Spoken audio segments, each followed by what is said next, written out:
2021 Wilton Board of Education meeting to order.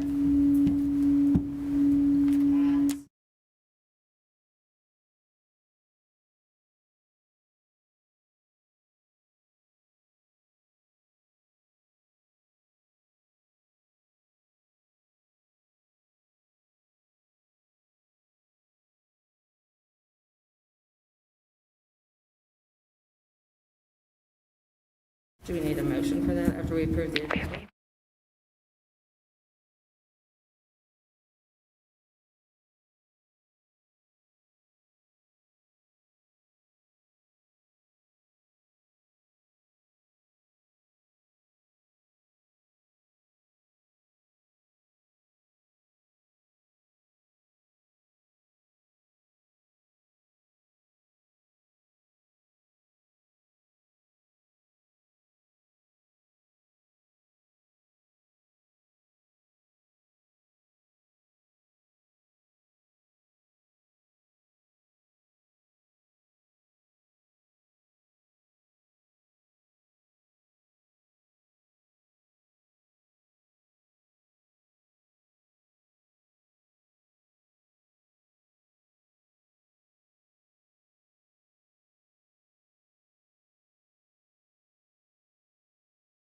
Via Zoom. So thanks.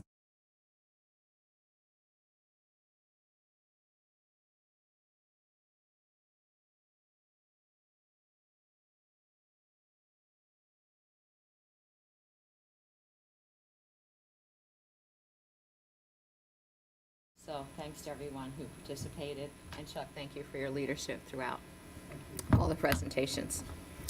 Okay, Superintendent's report. Great, thank you. Good evening. I have a number of items, and I'll reserve the discussion about COVID-19 for that item in the agenda. So first, we're 7 days in here, and the opening has been, on the whole, I would say relatively smooth, though certainly not perfect. And so I'll just provide you some updates about where we see the bumps in the road.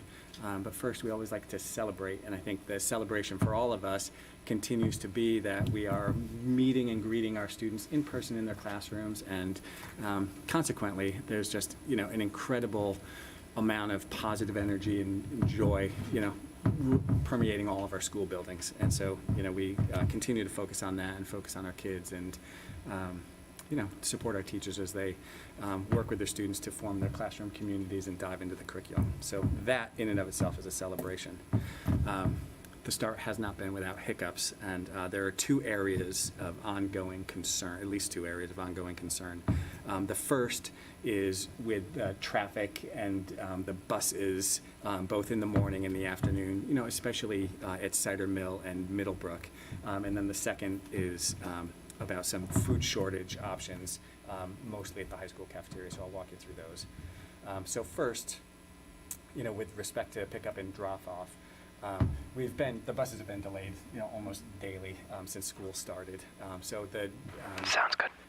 Pickup and drop-off time has improved from the first day, but even as recent as today, we're still seeing delays. I expect that we'll Finn, press the program button. Settle into routines. Will shorten or eliminate those delays. The Wilton Police, primarily through our SRO, has been providing some additional traffic management support, and so we'll continue to rely on them to help move the flow of traffic through the park. But there is a high volume of people still dropping their kids off, and we have all the buses rolling through, so we just have a lot of traffic in a condensed amount of time. As you know, our physical configuration, particularly where the mouth of the Cider Mill parking lot is relative to School Road and Route 7, that whole configuration creates traffic backups. Yeah. And so what I'm asking and we're asking is that, people continue to exercise some patience. We've had a few folks, I've had some isolated reports that a couple folks, it sounds like, mainly at Middlebrook in the afternoons, pulling out and trying to pull around buses to either get in or out of the parking lot. And it does create an unsafe environment. So people just need to take a breath and know that, the traffic pattern takes about, 12 to 15 minutes to move through, and they just need to, plan accordingly. So we'll keep an eye on that. We have substantially increased bus ridership, which is great. So, people are feeling more comfortable with their children on the bus, which is what we want. Last week, we had an issue. Our school dismissal manager was down, and so that was problematic and also contributed to some overcrowding on a couple of buses. One of the buses that was a problem area was the one that roams through town and drops kids at the library. I think it's bus 34. And so Fran Williams has been working with the bus company and as well as with our principals to address that. The bus drivers, in addition to their stop assignments, they're keeping assigned seating charts, and they're also taking daily attendance. So the bus drivers have, additional responsibilities as a result of the pandemic. So they're working to manage that, and I think trying to manage all that also contributes to some of the delays. So we're paying attention. We communicate, very routinely with the bus company, and we're continuing to monitor, and we are seeing steady improvement. I'm sure you've seen the media reports about a bus driver shortage across the country. Crushed fingers and toes. We have a full staff of bus drivers, and we did to start the year, so we haven't had that issue, fortunately, and hopefully our bus drivers will all stay with us and stay healthy, and we won't experience that issue. The other issue that was brought to my attention, and Kathy at Miller Driscoll is handling it, a number of our youngest riders just expressed a lot of a lot of difficulty buckling their seatbelts. So I believe we have 2 buses coming to the school after drop-off on Tuesday, and Kathy will work with the teachers to get the kids, to get some extra practice buckling the seatbelts. So that too is it's a pretty common early start of the year problem, but it seems like there's more kids having more trouble this year. The second ongoing issue right now is with our school food program, and it seems to be primarily at the high school cafeteria. So last week it was brought to my attention that there was a shortage of food during the 5th lunch at the high school, fifth lunch wave. I contacted Brian Reynolds, our food service manager, about this, and he shared with me that while there were food items available, they were out of a number of things. And so he shared at the time that he's having supply chain issues as well as staffing shortage issues, and those have contributed to some of the problems there. Today I received another detailed letter from our high school PTA president, really sharing quite a bit more about some of the details about those cafeteria problems. She also has met with Bob O'Donnell to discuss and to strategize around some of those issues. So I shared those concerns today with Ann Lenz, who is our primary liaison with the upper management of Chartwells. And so it sounds like in addition to the food shortages, the communication from our food service provider has also been frustrating. He just hasn't shared a lot of details with families about what they can expect and what they shouldn't expect and when. So he put a letter out to families today naming the issues and also noting that the grab-and-go section of the high school cafeteria is going to be closed temporarily while we try to address these issues. I think in response to that, we are going to elevate the issue with the Chartwells management and try to come to some local resolution so we can get this cafeteria, and if we're having similar issues in our other cafeterias, we can get those addressed as soon as possible. Next items. Will you keep us updated? I sure will. Yeah, I sure will. So storm recovery. We fared fairly well comparatively after the storm last week. I think we were one of the few districts in the region that actually operated on a regular schedule on Thursday.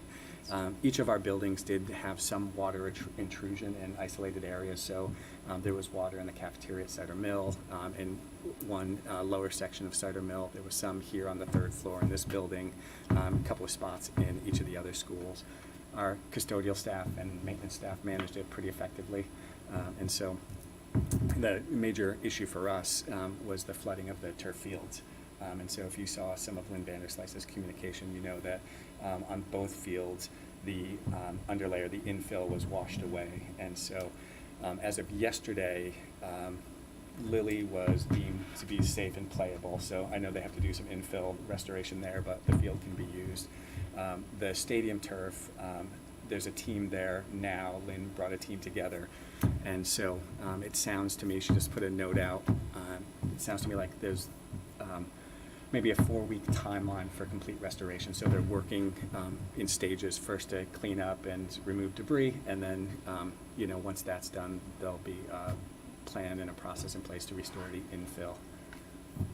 Will we alter the football schedule for our home games? Will be played away then? Yeah, I don't think I think that it's still not entirely clear, when the deadline will be, in terms of when the field will be fully open. But I know Chris has been working with other athletic directors to make some adjustments as necessary. Okay, that'll be updated on the FCAC website. Yeah, so he's keeping track of all of that. Yeah. Does the band practice some other place then? They're going to have to practice in Yeah. other places. Yeah. Because the field is, They go with yeah, that. the field's just not usable right now. Yeah, no, well, it's- you got the lower field there that's marked Yeah, off, and yeah. perhaps there. Yeah, and there's a lot of competition there always is a lot of competition, but, between the youth sports that are going on, field hockey For any programs. fields, yes, of course. I think fall lacrosse just started again, so there's a lot of folks out there, in addition to our band, looking to use those fields, so, but Park and Rec does a pretty good job of managing it, and, they'll continue to do so. Yeah, sorry I'm late. I was just at a football game on a football field that's not a football field with no football posts. It's that guy witting the Did grass. you, and- Yeah.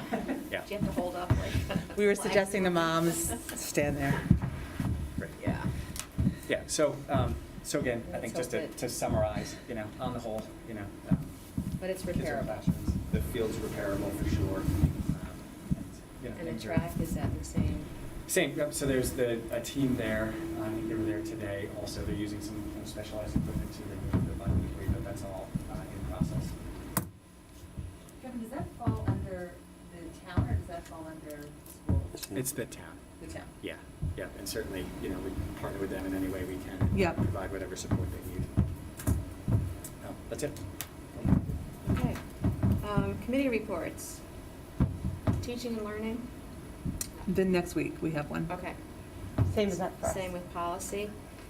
And Glenn, I know that there's going to be Board of Ed operating capital right on the Right, agenda. there's an agenda item, so we'll wait until we get to that point. Yeah, okay. all right, you're right. Yep. then. You can Yeah, introduce we that. met this morning, but we'll cover it when we get to that item. Perfect. Agenda. Okay, so Kevin, you're still talking here. COVID update. update. All right, our favorite topic. Well, I'll just start with some good news. As you know, we track new COVID cases daily here in the schools, and so today we didn't have any new COVID cases. That is good news. We didn't have any Friday, yesterday. I think we had 2 new cases over at Miller Driscoll. As I have in the past, I monitor very carefully the daily COVID case rates for Fairfield County, and then when it's published every Thursday for Wilton proper. And so as of today, Fairfield County, the daily case rate average has dropped in the last several days. So right now we're looking at an average daily case rate of 12.3 per 100,000. So that's come down. It was, I think, at 14 a few days ago. And the trend over the last week has been a decline, and so hopefully that will continue. According to the state's town-by-town report, Wilton is averaging 11.3 new cases over the 14-day period, and the state does 2-week looks, and so the second week was substantially lower than the first week, and hopefully that trend will also continue here in the near term. On our daily COVID tracker, we noted that we have a cider mill staff member confirmed positive. We have 1 cider mill and 3 Miller Driscoll students who are confirmed positive. And then currently there are 9 cider mill students who are quarantining because they were considered close contacts. We sent our first COVID update letter out today that included that information. We also included just a reminder about the quarantine protocols. And right now our process will be to continue to update the tracker daily, and that's available on our website. That's usually updated in the afternoon, somewhere around 3 or 4 o'clock. And then I will send out a letter on Thursdays, and we'll just continue that process. And if we see that we need to increase our communication because we're seeing a surge in COVID activity, then we'll do that. But at least minimally for now, we'll do once a week. And we'll continue, in addition to reporting on case activity, provide, pertinent information about logistics and procedures. So, as you know, last week we also had to quarantine an entire class because they were all deemed to be in close contact with a positive individual. we know that one other individual in that class also developed COVID-19, so that would be an example of what I would consider in-school spread. And so, as you know, we had limited cases of that in the last year, but we are continuing to pay close attention. Frankly, we don't expect that quarantining entire classes will be the norm as it was last year. We really took to heart, and we're feeling optimistic about the state's guidance using the 3-foot parameter rule in classrooms. In this instance, through the contact tracing that happened, the individuals doing the work really were pretty clear that they felt like, every kid was a close contact. And so we have to honor that process. And so that's why the entire class was quarantined. I also, I don't think we were not anticipating having to quarantine so many right out of the gate in the first week of school. And so, while we have been actively making preparations, this one caught us short, and so we weren't ready to jump right to remote learning on the very next day. The third graders hadn't yet received their Chromebooks, and so I think that situation's now been rectified, but that was a disappointing surprise for us. I think. Are southernmost students going home with their Chromebooks every night? Jen, can you answer that question? They are now, but unfortunately that was the first week of school. Right, yeah, that's it now, they are, yeah. Yeah, and so I think that's the, while we certainly expected we're going to have COVID, we're going to have, issues with quarantining, I think that we just weren't anticipating the first week. So, now we know. I think, the other, big question for us, we had been developing some plans to provide some tutorial support for kids who were on quarantine, expecting that they would be relatively few in numbers, and so the approach that we had been putting together was reliant on Schoology, so kids could access their classroom materials, check-ins with the teacher, and then tutorial support as necessary. This episode this week really called into question the effectiveness of that approach, and so we're working on revising those. A little. And so as soon as that is all in motion right now, I don't have further details to share except to say that that we are reevaluating that and making some adjustments. And so as soon as the new plan is ready to go, you'll be the first to have it, and hopefully we can have that all buttoned up by next week sometime. I wanted to just address some of the, a number of you over the last several weeks had sent some recommendations and questions. Debbie and I in our conversations had talked about a number of these, and so I'll just update you on some of the information and questions you sent me and then where we are. So one recommendation was to, beyond Dr. Mack, and engage an epidemiologist to provide input and advice as we're managing. It's a really good idea, and we're interested in doing that. We just need to identify an epidemiologist who will work with us. So we're just trying to find somebody who's able to do that work. I did approach my counterpart over in Westport, who from time to time would tap into Scott Gottlieb, who lives in that community, and his feedback to me was that Dr. Gottlieb probably wouldn't He's a make little himself busy. available as Yeah. often as we'd want him. He's consulting with nations and things like that. So we're on the hunt. Some time ago, Mandy sent me some articles from Massachusetts, and Massachusetts has an interesting program that they refer to as Test and Stay.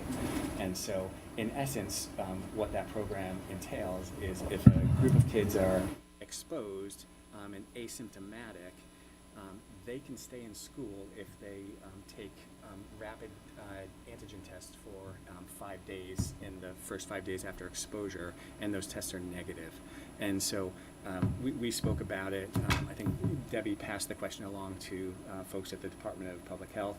I passed the question along to our Commissioner of Education. I think we got the same answer. We're looking at it. We're looking at it, right. I also passed that information along to Dr. Mack and then asked for her input. And so here's what she said. She said first, her biggest concern right now is that the Delta variant appears to be far more contagious than previous variants.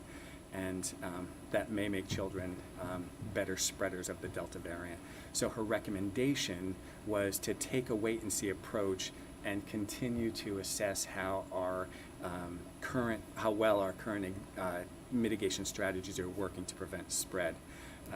And then she said, if we continue to see that in-school spread is rare, then we ought to take a look at that approach. Right now, test and stay isn't really synced up with what the recommendations are that are coming from the Department of Public Health, and so today I would feel a little uncomfortable stepping outside of their guidance, and so I think we'll continue to talk to these folks and try to get some professional expertise on the viability of that approach, but it certainly would help us in keeping kids in school. And then I think Mandy, you sent me a question too, just about having some better plans in place for our quarantine kids, and so just yeah, we're working on that, and so it won't be too long before I come back to you all with some further details. The last piece, Maria, do you want to just give us a quick update on where we are with mandated vaccinations for staff? Sure. So as I reported a few meetings ago, the governor issued Executive Order 13D on August 19th, and that order requires that school districts it mandates vaccination for anyone working in a school district, whether it's an employee or a contractor working in schools. And so the requirement goes into effect essentially September 27th. Beginning on that date, people who are not vaccinated must either have been approved for a medical or religious exemption and consent to weekly testing. So right now we've been in the process of collecting proof of vaccination from all of our employees. We have, I would say, a little more than half of employees who have submitted their copies of the vaccination cards. We've set a deadline for that of next Wednesday, which will give us some time then to reach out to anyone else who may not have gotten it in, and then also contact others who are not vaccinated and be sure that we have a plan for them going forward. So things are certainly underway. I would say most of the staff has been, very willing to get things in at this very busy time of year, and I'm sure that those that haven't have just been busy getting the school year underway. So things are moving along, and I look forward to giving another update at an upcoming board meeting. Thanks, Maria. Maria, I have a question. For the, Yeah. have you figured out who's paying for the testing for the teachers? Not yet. So Now, the executive order does not require that employers pay for the testing, so we just have to make that recommendation. We have to assess how many people are going to be required to, to test on a weekly basis, and then based on that, and I think some other factors, the logistics and efficiency and cost, we'll come back to the board with a recommendation for how to proceed. But the executive order does not require that school districts pay for the testing. Does it mandate what type of test? It does not. no, I think it can be either. Yeah, and so I think that, as we've been discussing this for the last couple of weeks, what we're weighing out is when we have a voluntary surveillance testing program with materials in place that we could easily use, the benefit is we get the information immediately and we're not chasing people down for the proof of their testing. And so I think talking about this today without finalizing a recommendation, I'm thinking that's probably the most expedient way to go. The other thing that we just need to understand is what's the volume of people that we're talking about here, and what's that cost going to look like. So after the 15th, once people are finished submitting their things, we'll have a better sense of that. And if someone declines to get vaccinated and declines testing, what's their option? Based on that executive order? I heard the first part of that. If someone declines vaccination, is there an option for testing? There's a requirement for testing for anyone who's not. If someone declines vaccination and declines testing, what's their? Then we are not allowed to employ anyone that declines testing. they're not vaccinated. So it's part of the executive order. It's very clear. We are not allowed to continue a person's employment if the person refuses testing. And does that include to some of our contractors? Like bus drivers and Chartwells? I couldn't Yes. remember if that was It does? inclusive. Yes. Yeah, it's a pretty Yes, it wide includes group. all of them, and I've been in the process of working with all of our vendors and independent contractors to notify them. You know, to their credit, many of them have already reached out to us to say, you know, they're working on becoming compliant, but everyone is required to comply. So, you know, we just expect that everyone's in the same position that we are. They're working with their employees. Our bus company, for example, just gave me an update this morning on the vaccination cards that they have collected, and I would say about 70% of their drivers have already submitted proof of vaccination. So they're in good shape for where we are at this point in the month. Recognizing that the order just came out a few weeks ago. Any other questions? All right, so thank you, Maria, and you'll send the board an update, even though we don't meet for a couple of weeks, if we could hear something in the middle? Yeah, so we have some, we Sure. have some information that's in the Okay. process right now. Great, Absolutely. thank you. Great, that's all I have for the COVID update. Okay. Happy to take more questions if you have them. Any other questions on COVID? All right, let's move on to, we changed the agenda order to talk about the Board of Ed operating capital budgeting. And the Business Ops Committee had a meeting, and Glenn, do you want to introduce it? So Sure. Kevin and Ann can talk about it. Historically, we have always had dollars budgeted for significant operating capital improvements in our schools. And over time, things have arisen that have prevented us from doing so, getting the jobs completed, and that money has gone away. This morning's meeting with Ann Kelly and Sandy from the Board of Finance was to discuss a proposition, which I think will be adopted and we will get through, to take our significant operating capital plans separate and apart, and separate that from our regular operating budget, which we would have for the school year, what we need to operate, and get those funds in a separate category and would reside within the town's operating capital budget. And those funds, if that's approved, and those funds are approved, our plans and whatever the associated costs are approved, we would have a 5-year window to utilize those funds to complete the jobs that were part of that process. And the money would stay there. It's been approved, doesn't go away, and a 5-year window, which would, I think, deal with almost any of the incidents that we've had come up that have arisen that prevented us from getting those jobs done. It makes sense to do it. Our normal routine maintenance of filter changes and all that would stay within our regular operating budget, within our annual budget. But these would be significant projects, upgrades, Driscoll, whatever it may be, major paint jobs, floor replacements, et cetera, that do not fall into the capital category or be a bonded category, but are significant enough in their funding that require, special treatment.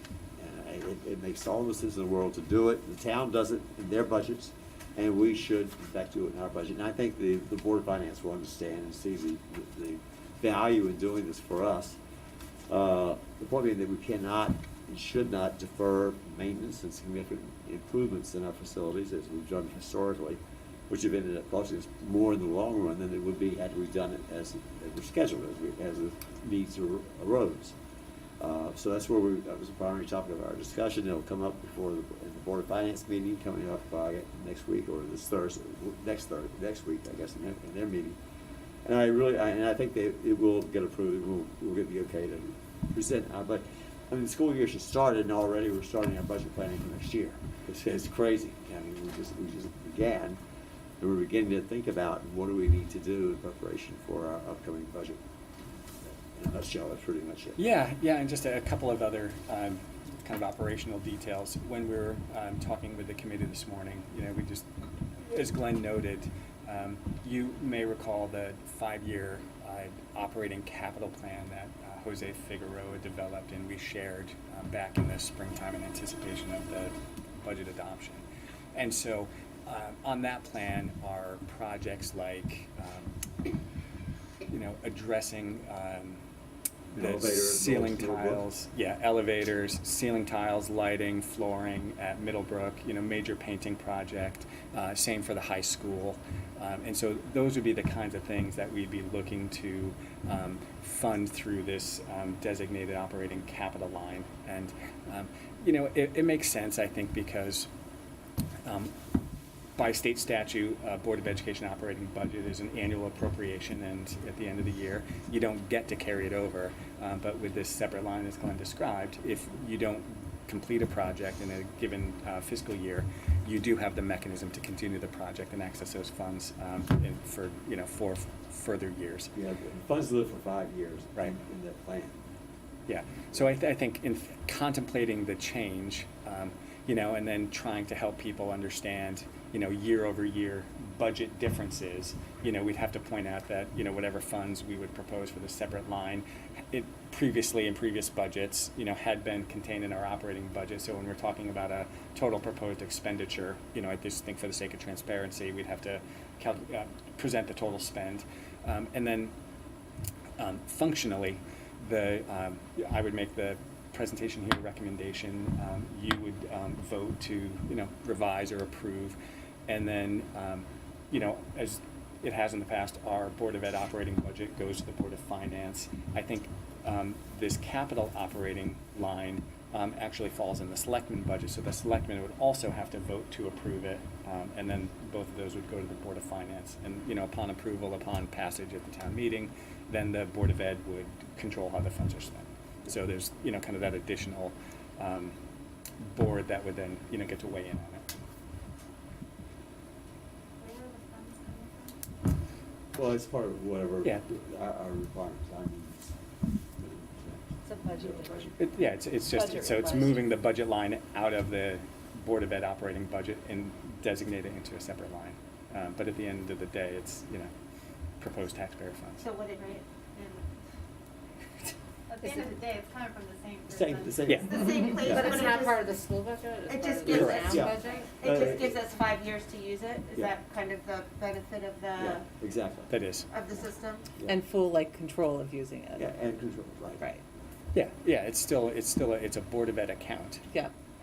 And so, on a yearly basis, would we decide how much money we want to Sure. go put into it? And then it's like a rolling Yeah. 5 years from each year Right. that you make Well, a it- contribution? Yeah, so not If exactly. new projects should arise in a given year that were not previously planned for us, then sure, that would be that year's request. So- It's not an amount of money, it's a project. Right. Oh, project. That's right. Okay. It has to be a Okay. project, and it has Okay. to be, So it's project-based, budgeted and or, then you budget it estimated, accordingly. right. And then you have the 5 years to complete that Right. project? Correct. Okay. But where does it appear on, when we're voting on the budgets? If it's not part of the school budget? It would be in this, so when you're looking at the total budget, the It'd be Board of Ed subset. line is, I think, one budget line in the Mhm. Selectmen budget. Yeah. It would appear as a separate line. So I think the Okay. way it reads now, there's a Board of Selectmen operating capital line. Which is separate. It'd be Yeah. a separate Board of Ed operating capital line. Okay. Well, it might be in the Board of Selectmen operating line, though. The Board of Selectmen, I think it would go under the Board of Selectmen. It's sort a of be line like within their budget. Within that Yeah. operating capital, that's why I understood Yeah. Ann to say this morning. It would go into the Board of Selectmen operating capital budget as a Board of Ed project. Okay, I didn't understand that. But, Like, we should let's clarify, that's, I could, and probably am wrong, so. That's an important detail. Yeah, yeah.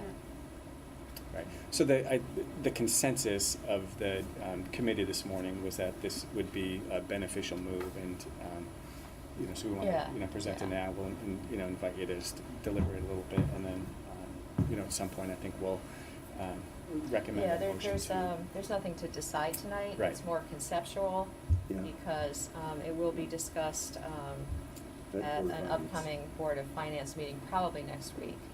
And so I wanted to make sure that we had heard about it. And they can't really decide anything next week either. But it's like, let's conceptually talk about it, how it would work.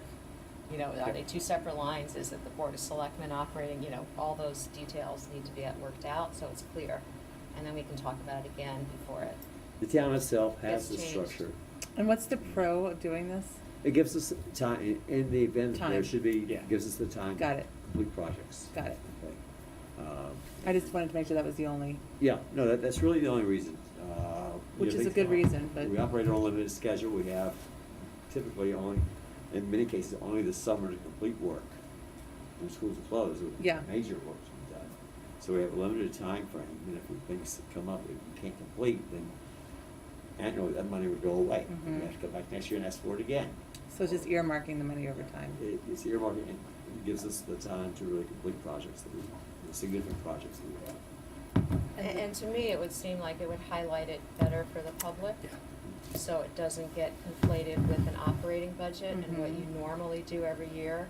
And then you have to go, oops, we had this Mhm. big project there, and how's the public gonna understand this thing? Increase. Unless we can sort of say, this is a capital project, so it makes it a little bit easier, Mm-hmm. at least for some vantage points, to be able to say, okay, it's an operating special project, operating capital special project that costs this much money. Yep. And does the Board of Selectmen have to also approve of this? If it goes into the Board of Selectmen Right. operating capital, yes, absolutely. So anyway, so We'll the keep you Board of appraised. Finance, yeah, the Board of Finance has to kind of lay out the process with the Board of Selectmen Yeah. with us. But conceptually, it's important to sort of get it moving because we're gonna be budgeting Yeah. very soon, developing a budget. So to have that, if we're gonna change a process, now's the time to do it. We had touched on it last year and never came to fruition, so now's the time to do it, so we can get it at the beginning of the budget process. And I think Ann Kelly brought up this morning that other towns in our area Are doing it. are Yeah. very similarly structured. The process is similar. Right, Weston, Darien, I heard from Westport this afternoon, and so it sounds like they follow a similar structure. So that's But really. then- For Yep. Westport, that's a different chapter.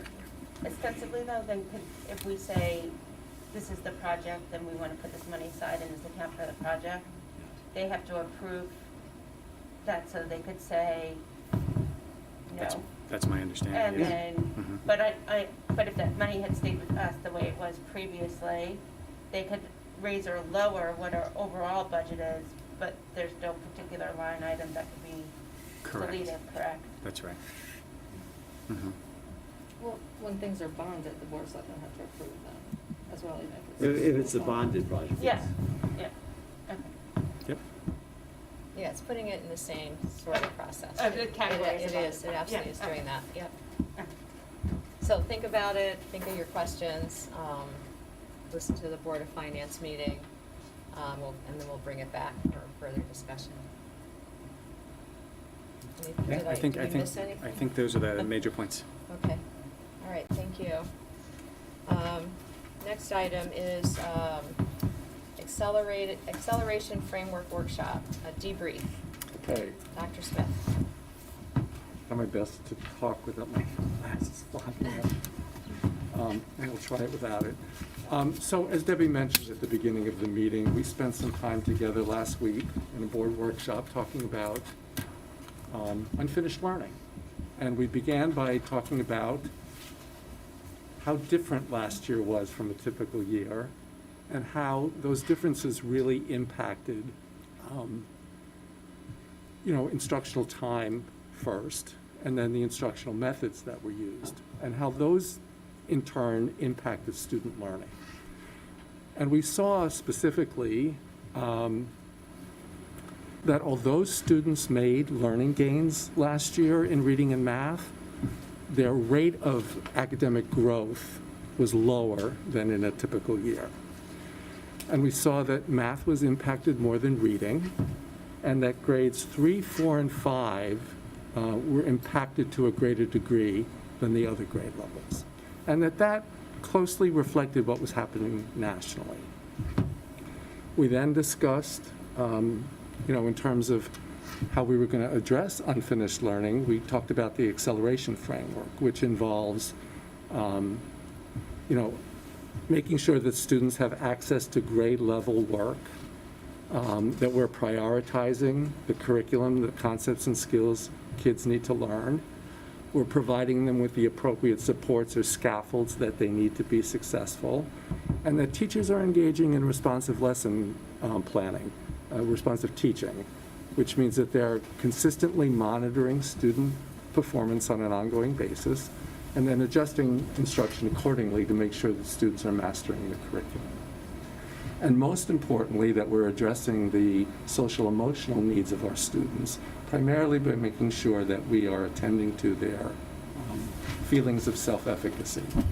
We're asking kids to do challenging things, and we want them to make sure that they can feel that they'll be successful.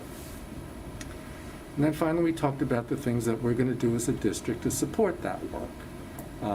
First, establish and communicate a clear vision for the work. Develop action plans, and tonight some of our principals will present their action plans to you. Building the capacity of our teachers through things like professional learning, instructional coaching, and teacher collaboration. And then making sure that we're partnering or enhancing the partnerships among all of the stakeholder groups, students, teachers, and parents. And I would just end by saying that, again, unfinished learning isn't something new for our teachers. It's just the scale of unfinished learning is much larger than it is in a typical year. And so the task for us is to help our teachers leverage what they know works best for unfinished learning, but to do it with greater intensity and intentionality. So I was just wondering if anybody had any lingering thoughts or questions that they would like to explore? And today's workshop, today's session went well? I think it did, other than the technology. We persevered. Yes. Perseverance and flexibility today. The Clune isn't the easiest place to use technology, but I think the content went well. The feedback we got was positive. Well, and I also thought, it's been almost 2 years since I was on Teaching and Learning Chuck, but sorry I missed the workshop last week, but I did Zoom in for this morning, and it was so nice, to see you.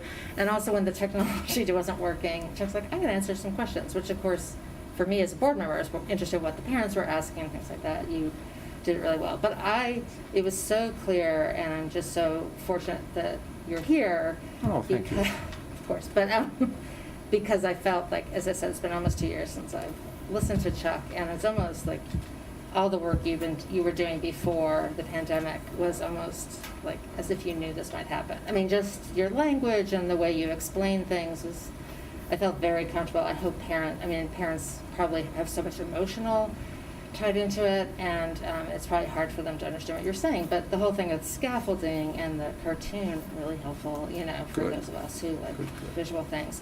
I just thought I hope parents were reassured by that. Was the Clune, were there a lot of people present? There were not. Oh. No, but we had about 45 people Zooming in. Okay. And it is recorded, so Yeah, we're I saw hoping that. that more parents will access it. Yeah. And And it's we had- also the workshop that we had Right. as a Yes. board for those who want, even more detail. Yeah, so some of us like No, I mean, I understand that, but I'm just saying that there are some. Sorry, Debbie. I think the greatest kind of challenge is wrapping their head around the just in time as opposed to just in case. Because as parents, we know what our individual students and kids are struggling with. So we just think about their remediation and not necessarily how it works within the classroom, and also, concerns about using scaffoldings and then removing scaffolding, and making sure that that pacing is done in a way that's good for our kids. I think those are the two things that were new to me as like a parent, as opposed to my own educational experiences or how I would have initially, not being in education, thought about how we would go about the project.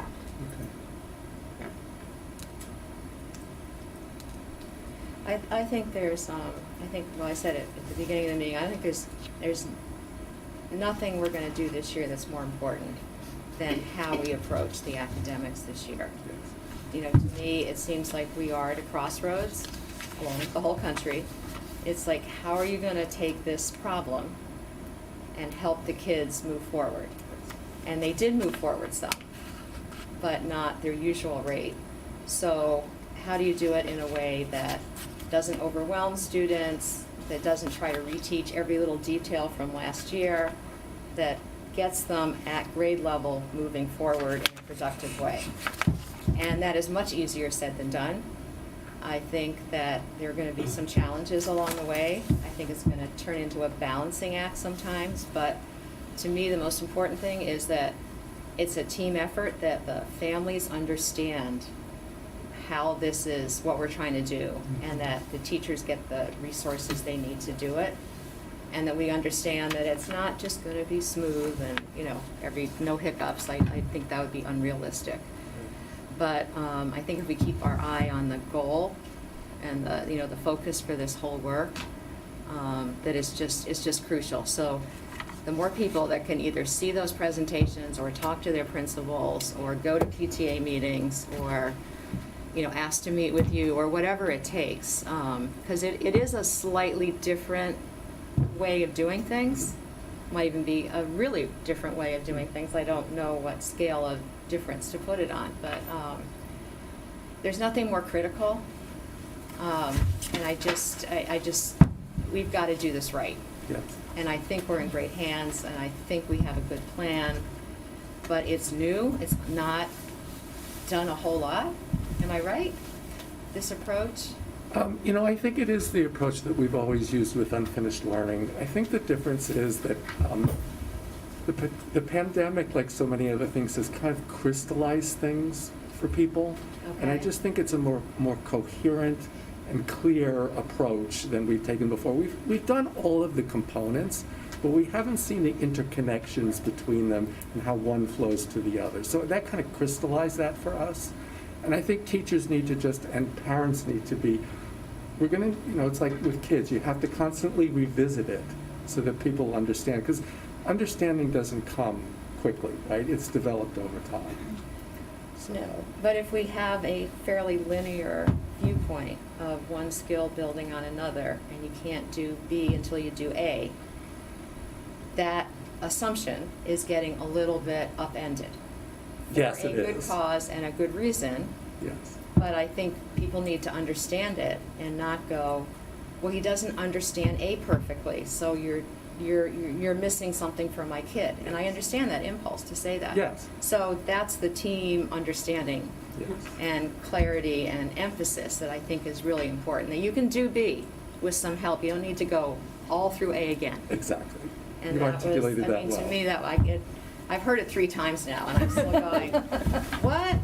So I'm just, you know, I just think it's a little bit more different than It's we're certainly used to. But That's counterintuitive. intuitive. Anyway, Yes. yeah, your intuition may tell you one thing, but this is telling you something Yeah, different. and there are certainly, as part of this work, some new practices for some of our staff. You know, I think Yes. of the more rigorous analysis of student learning data that we're going to impose district-wide.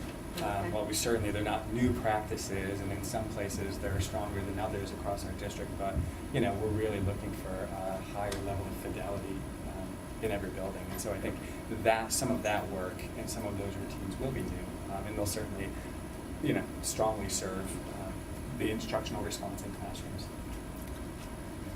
Do our new teachers have a mentor? I'm sorry? Do our new teachers have a mentor or somebody that's helping them with all of this? For the core areas, their primary mentor is the instructional coach. So our instructional coaches at the beginning of the year and throughout the year focus a great deal on our new teachers.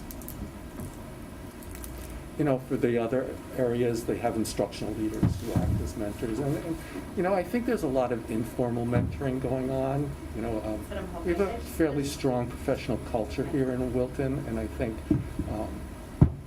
the IETs are one structure that new teachers have to gain support as well.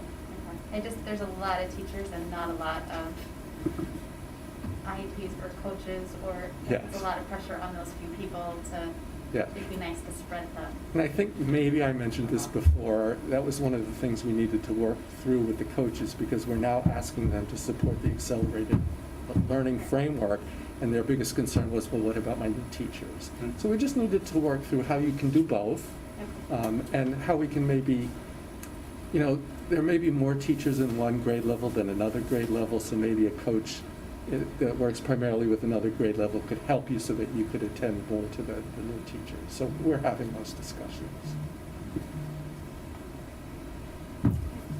Great, I think, and that's a nice segue to some of the action plan discussion. So kind of building from the framework, both Kathy and Jen, the other two principles of Yeah, development. could I, just to comment on what we just talked about. Yeah, I was really encouraged by the presentation that you made last meeting at the workshop. Because we knew that we had difficulty. We knew that there were students that were going to lag or whatever. But it wasn't the catastrophe that people anticipated at all. And I think, our kids did make gains during the year, not at the rate normally, but they still did pretty doggone well.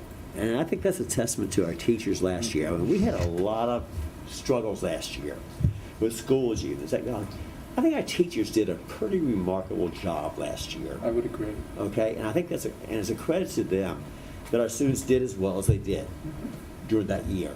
Because, and from my personal, looking at the numbers you showed us at our workshop, I think our teachers did a pretty remarkable job, and we don't have the catastrophic shortfall or learning lapse or lag that perhaps some other systems have.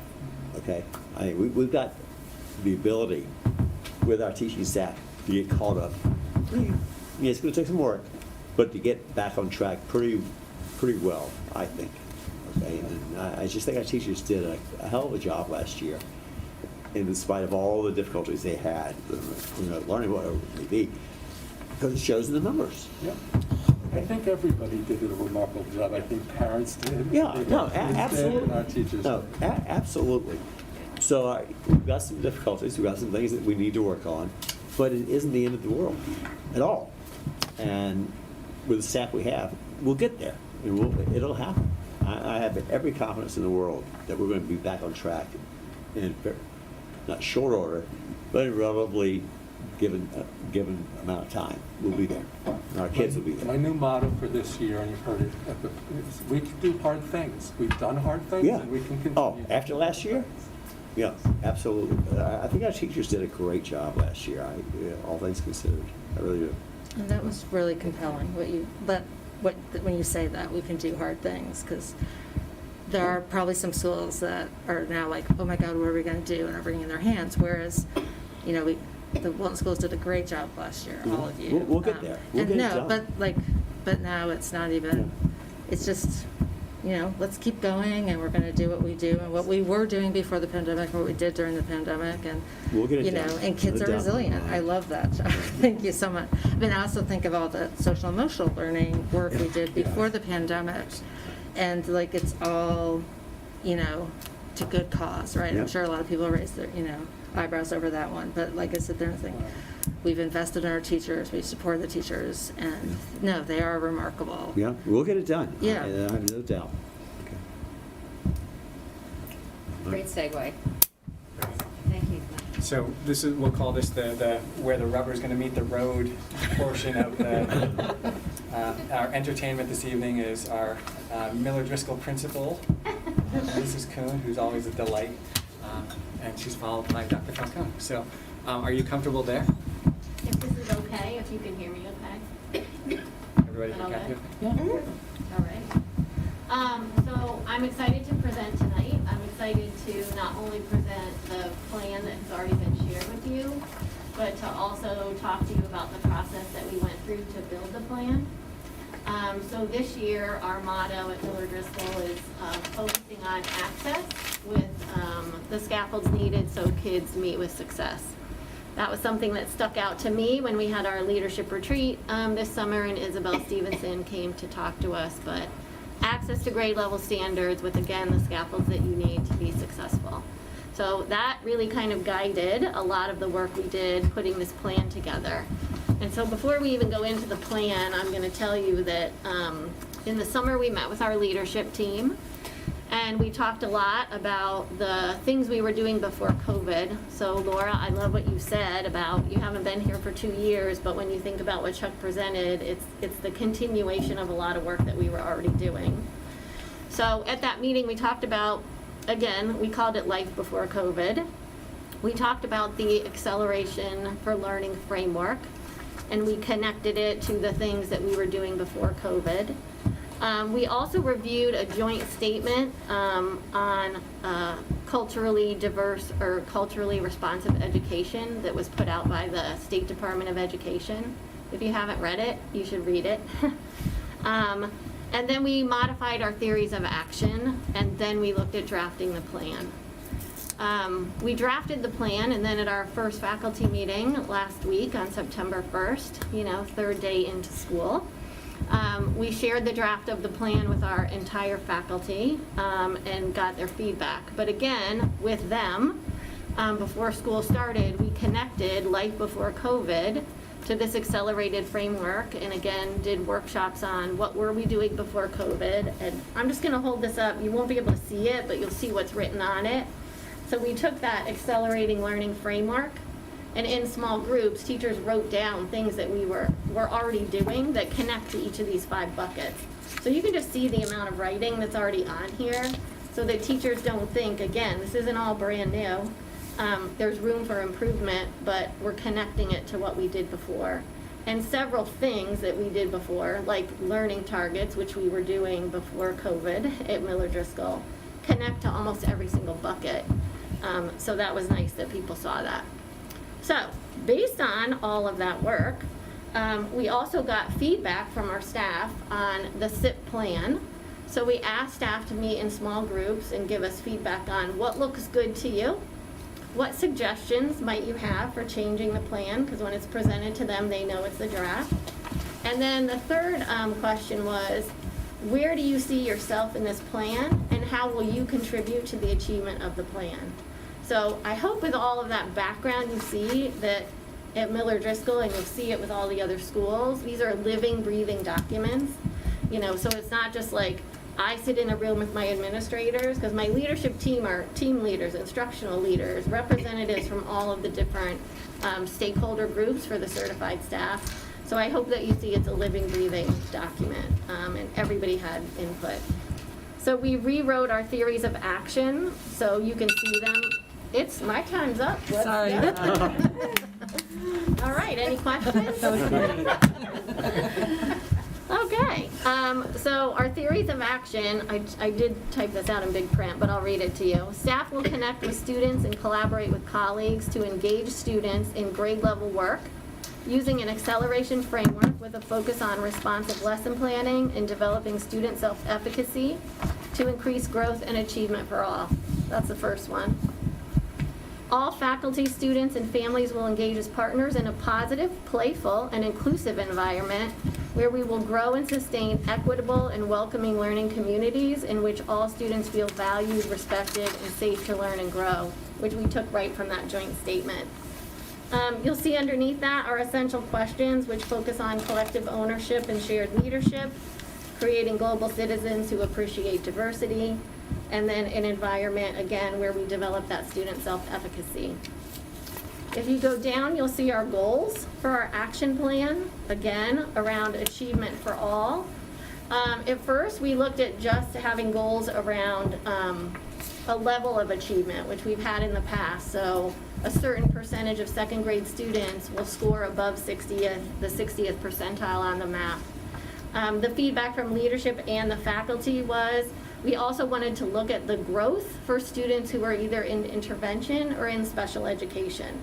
So whereas they might not score at that 60th percentile, we want to make sure, though, that they're exceeding their conditional, what would be expected of them when it comes to conditional growth.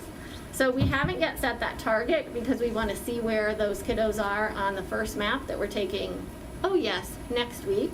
And then we'll set the target for the number of students that we think would be reasonable to, again, exceed that growth goal. Kathy, quick And then- question. For that Sure. 80%, is that like a reach goal? Like, where are we now? Well, the way we did math last year at Miller Driscoll was a little different. Chuck explained it, I think, in the presentation. We did the fall map, and then we did a winter map, because Right. our teachers wanted the data So we before can't do school like was apples over. to apples. So last year, again, in the winter, so we didn't do the spring where we usually score a lot higher. Yeah. I think we were like in the 70s. So, hold on, 'cause I'm not I gonna knew somebody was help gonna you. ask that. I know, I'm sorry. So kindergarten last year, for reading, in the winter one, was it 77% of the kids were above the 60th, in math 73. First grade, it was 74 in reading, 73 in math. But again, we didn't take that spring one. Those would be our kids now, Those are like the the winter first graders ones. moving up to second. Got it. So, and usually our scores are higher than 80% of the kids, but with that kind of weird gap, that's where we are. And if we do the baseline next week for first and second, and we need to make, like, if we're already there, then we'll just up it, we'll make a change. Okay? Kathy, how'd you guys pick the 60th percentile? That's where the target is. That's what MAP says. If you score above the 60th percentile, then you are likely to be a goal for the Smarter Balanced Assessment. So that's where we. That's what we had talked Chuck about told me the other week. too. Chuck told me to take that. I love That's why, aim for higher. right? Yeah. Like 60, when parents hear 60th percentile, agree. you hear D. Like, Yeah. that's what we hear. So, Yeah, if- percentiles are not percents, right. right? But maybe there's a way to share that with their families. Yeah. That how that number came about and what it Yeah. actually means versus what a parent might look at it and be like, that's all we're striving for? Like, Yeah. that's all we want out of our kids? Yeah. It's a good recommendation. We need a Higher. translation key. So if you know Yeah, the word. and when we share the MAP scores, just so you know, before they go home, we share information with the parents that explains their RIT scores, their percentile scores, so, and it gets explained in there, so. I would love to tell you that people read all that, Yeah, to be honest.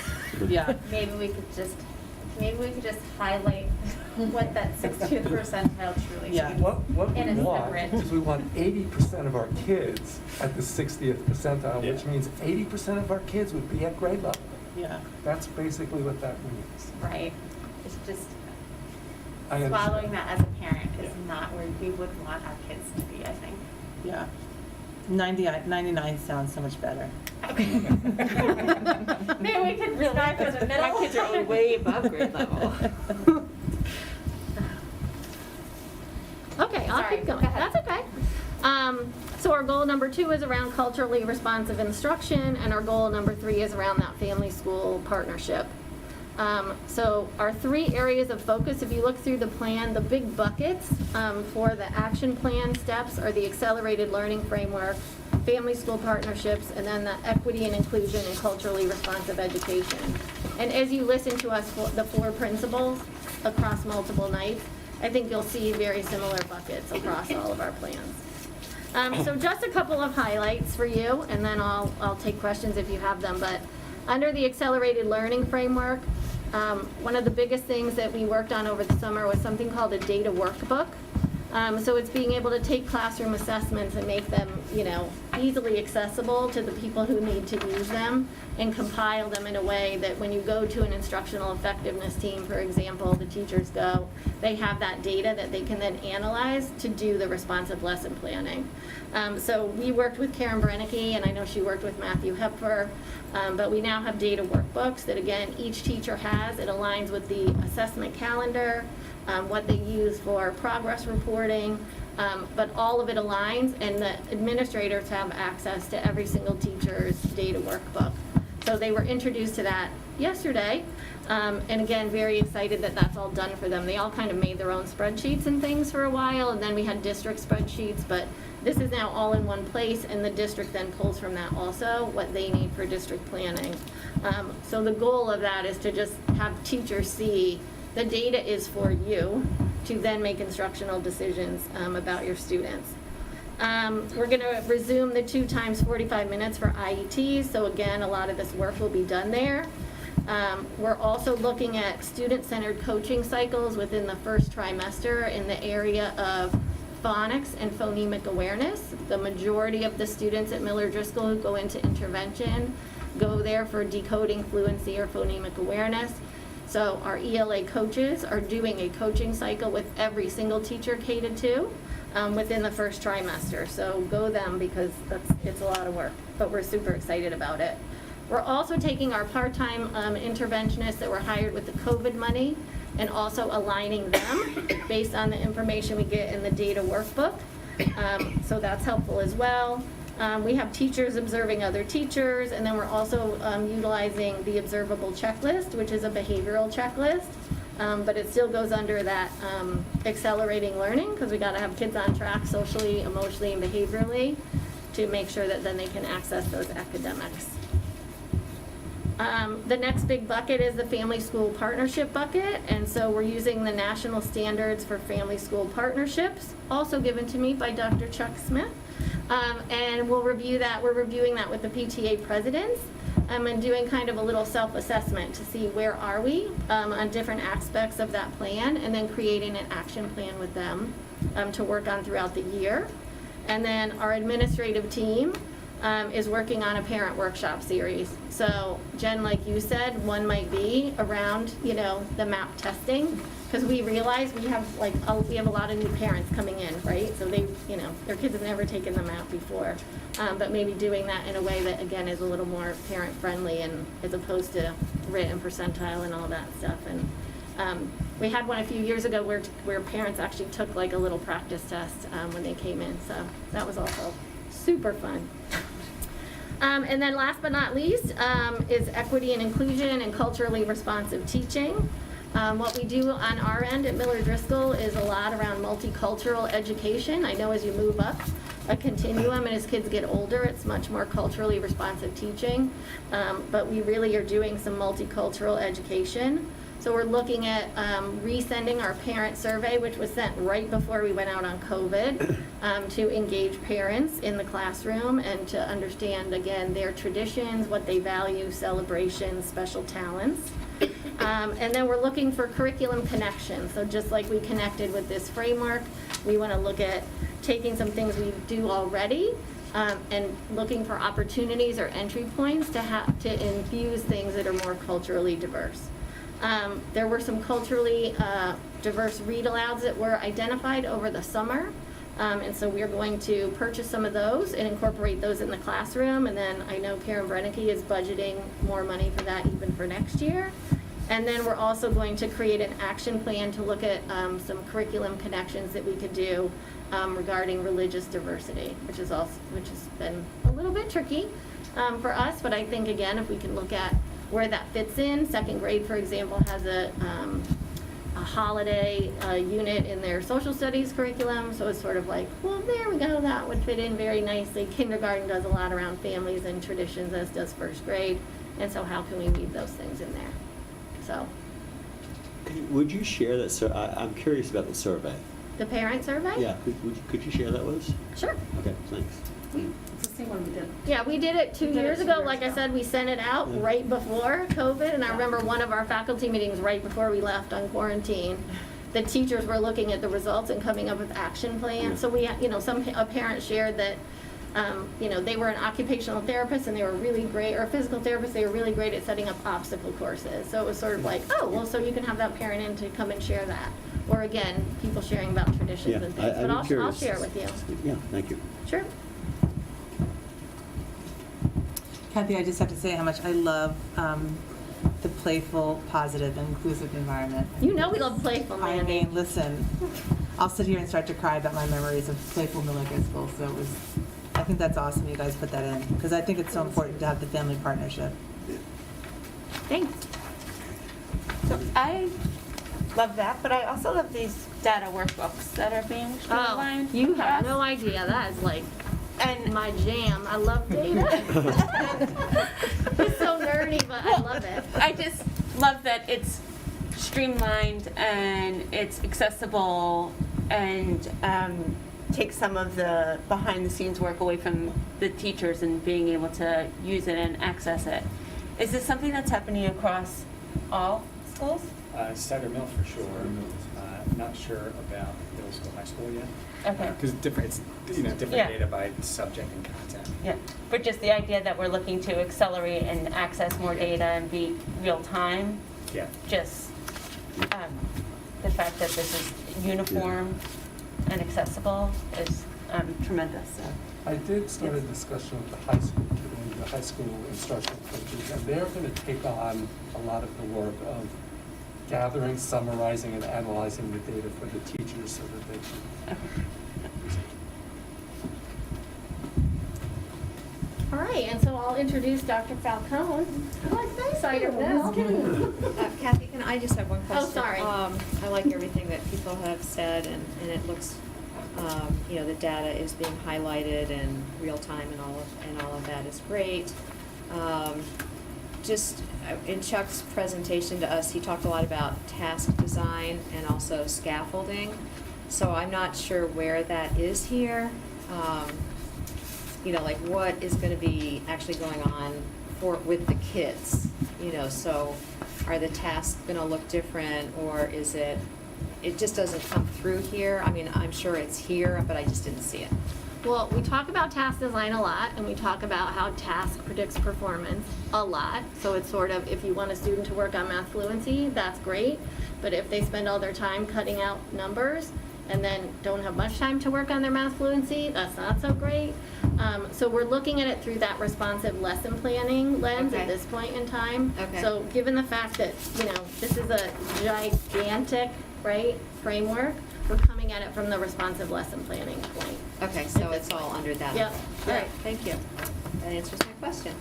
Thanks. Welcome. Okay. So very similar. We really try to engage our leadership teams in the beginning of ours is really at the end of the summer, but really to make sure, one of the goals was to make sure everybody understood what the whole concept of accelerated learning was. And so we used a process similar, but it's connect, extend, and challenge, just to kind of sift through and synthesize ideas. It's just a protocol we tend to use a lot, but it really allowed the team to connect the concepts, but also to figure out where there were gaps and to figure out where we needed to strategize. So that was a nice way for us to start. The Cider Mill leadership team really focused on the phrase "together is better." When I think about really as a district, one of the things that I really see accelerated learning is it's not a lot of new. When you look at the framework, God hope that's not new in regard to language, but I think it's a lot more systematic and transparent in regard to how we may be going about different structures and different processes. And we keep coming back to that language of systematic and transparent. And I think, one of the things we were talking about, if you can see the whole first bucket, my buckets are the same as Kathy's, so it's pretty easy just to follow the through line for what it looks like, pre-K-5. But we have a lot of the same strategies. We've been working a lot on common formative assessments, a lot. We've been working on learning targets and goal setting. But I think what the difference is it's the progress monitoring, the systematic progress monitoring across time. What's great about these data workbooks is that they're almost like heat maps, just like the way when Matt shares data with you guys, they pop up as red, yellow, green. And so what it's doing is, rather than multiple shots of looking at data, so, we just did this common formative assessment,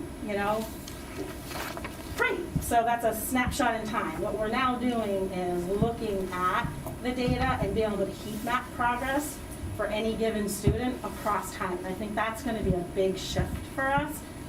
Our teachers do a really fantastic job record keeping and data analysis. But when you think about it, it's like one shot. And then we have our benchmarks, which look across time. But now we're taking that day-to-day, in-the-moment learning information and looking at it across time and monitoring, progress monitoring it. So I would say that's probably our biggest shift. To accomplish that, we did a lot of structural changes. We looked at our IET calendars and really looked at, I don't know if you guys probably don't remember, but we have very distinct 4 different types of meetings that we have. But we even systematize a word. I don't know why that doesn't sound like a word to me right now, but we became even more systematic about what was going on during those meetings. And the administrators are even kind of going into those meetings a little more frequently than we were, just to kind of more of like a together is better kind of mindset, and we've really been talking about that. It's like, okay, if we've got this like group of students or this one student who's still in the red on these like assessments that we continually keep giving, what are we going to do as a school differently for such and such a student? And so even yesterday, so we had a class where some of the early literacy data that's coming back is not great, and we have to really look about what does word study look like for the student. A lot of times when you're a teacher, you don't feel the efficacy maybe to be able to just change kind of what you're doing, and so having the administrators and the coordinators and the coaches all part of that more consistently, I think is really going to help kind of us look at data and meet the needs of the learners in the moment. Like Kathy, the whole idea of responsive lesson planning, thinking about the first part is looking at the data, like where are our kids, but then the second part, to your point, like what are we lesson planning? So we know what the kids need. Now what does that planning look like? What are the tasks? What are we asking our students to do? And those are really kind of like, those are meetings that are happening every week. They are happening, maybe not as consistently as they needed to happen. So you'll see that's probably one of the biggest shifts that we've made. And let's see, the other one is the additional time for math. Obviously math, even before COVID, our scores were probably not, where that's been a question we've been having, is around, what's going on with our scores in math. And so I think that, although yes, we grew, it's definitely not where we want our students to be. And so we looked at the schedule and really were creative with carving out accelerated learning time. We had previously condensed our science and social studies curriculum by compacting curriculum and prioritizing standards. And so we kept that going for this year so that we could carve out some additional accelerated learning time, both for reading and for math, to really use a really fantastic document that Trudy and Karen created called the Blueprint for Unfinished Learning. And so we've really targeted kind of like what are those missing skills that our kids need, and then using that time to really intentionally address those gaps. We also are using, thankfully, our second interventionist right now to help address some of this unfinished learning, because we are still really struggling to find qualified .45 math support teachers. Maria's been great trying to help us think outside the box for hiring, but we really kind of want those people in place soon. So if anybody knows of anybody looking at qualified educator, we are definitely still looking for 3.45 people. But in the meantime, we're so thankful you guys supported the additional math interventionist, because what they've been able to do is not only keep going with the math intervention, so that hasn't changed, but they're also looking at the information that we have and being able to provide the additional instruction during the WIN block. So not only do we have the teacher providing the additional instruction, but we also have an additional adult being able to provide small group instruction. So we're just really trying to think outside the box with staffing and time and all that fun stuff. What else here? So I would say that probably summarizes a lot for the first part for accelerated learning. There's obviously, like Kathy said, that framework is very complex, and there's a lot involved, but those are kind of the key points for the first bucket. Any questions on that piece of it? I have a quick question about the math. Sure. So if you're a parent and your child is not quite in math intervention, but is being pulled out for WIN or social studies, is that parent aware of that? So nobody's being pulled out. But, so WIN block is not a time that's a pullout. WIN is the, at Cider Mill has always been the what I need block. And so during that time, everybody's getting what they need. It's been like that pre-COVID. Yeah. So and it's very responsive, and it's changing consistently, so it's, where an intervention is more for like a 6 to 8 Yeah. week period of time. Yeah. This is much more fluid, it's almost like, it's just an additional classroom teacher where we don't really notify the parents. You know, it's more of like what's going on in the general core instruction. It's just more teachers working to address more learning with the kids. So it's not like they're being pulled out, nobody's missing anything. Everybody's getting the unfinished learning time, like for what we're calling the accelerated learning time or the additional accelerated learning time, they're not missing anything. If any child is engaged in an intervention, just to make sure. Yeah, I'm no, I not know the saying any intervention. Yeah, misinformation, no, I know intervention. They are 100% notified if they're in an intervention. Jen, can you share the plan for social studies and science? So we're doing this extra math in place of? So last year, or for 2 years, I think it's been, for the last couple of years, we've had to prioritize the curriculum. So we haven't taken away any curriculum, we've just tried to prioritize the standards. We did a lot of work with the curriculum coordinators, and so the curriculum is the same as what it's been. We just didn't go back and separate out the units. So for example, I'm trying to think of a good example. Fourth and fifth grade is, it's the historic timeline. And so what we did was take 2 units and we had prioritized standards to combine into one kind of unit. And so that frees up the time for us to spend on this accelerated learning time.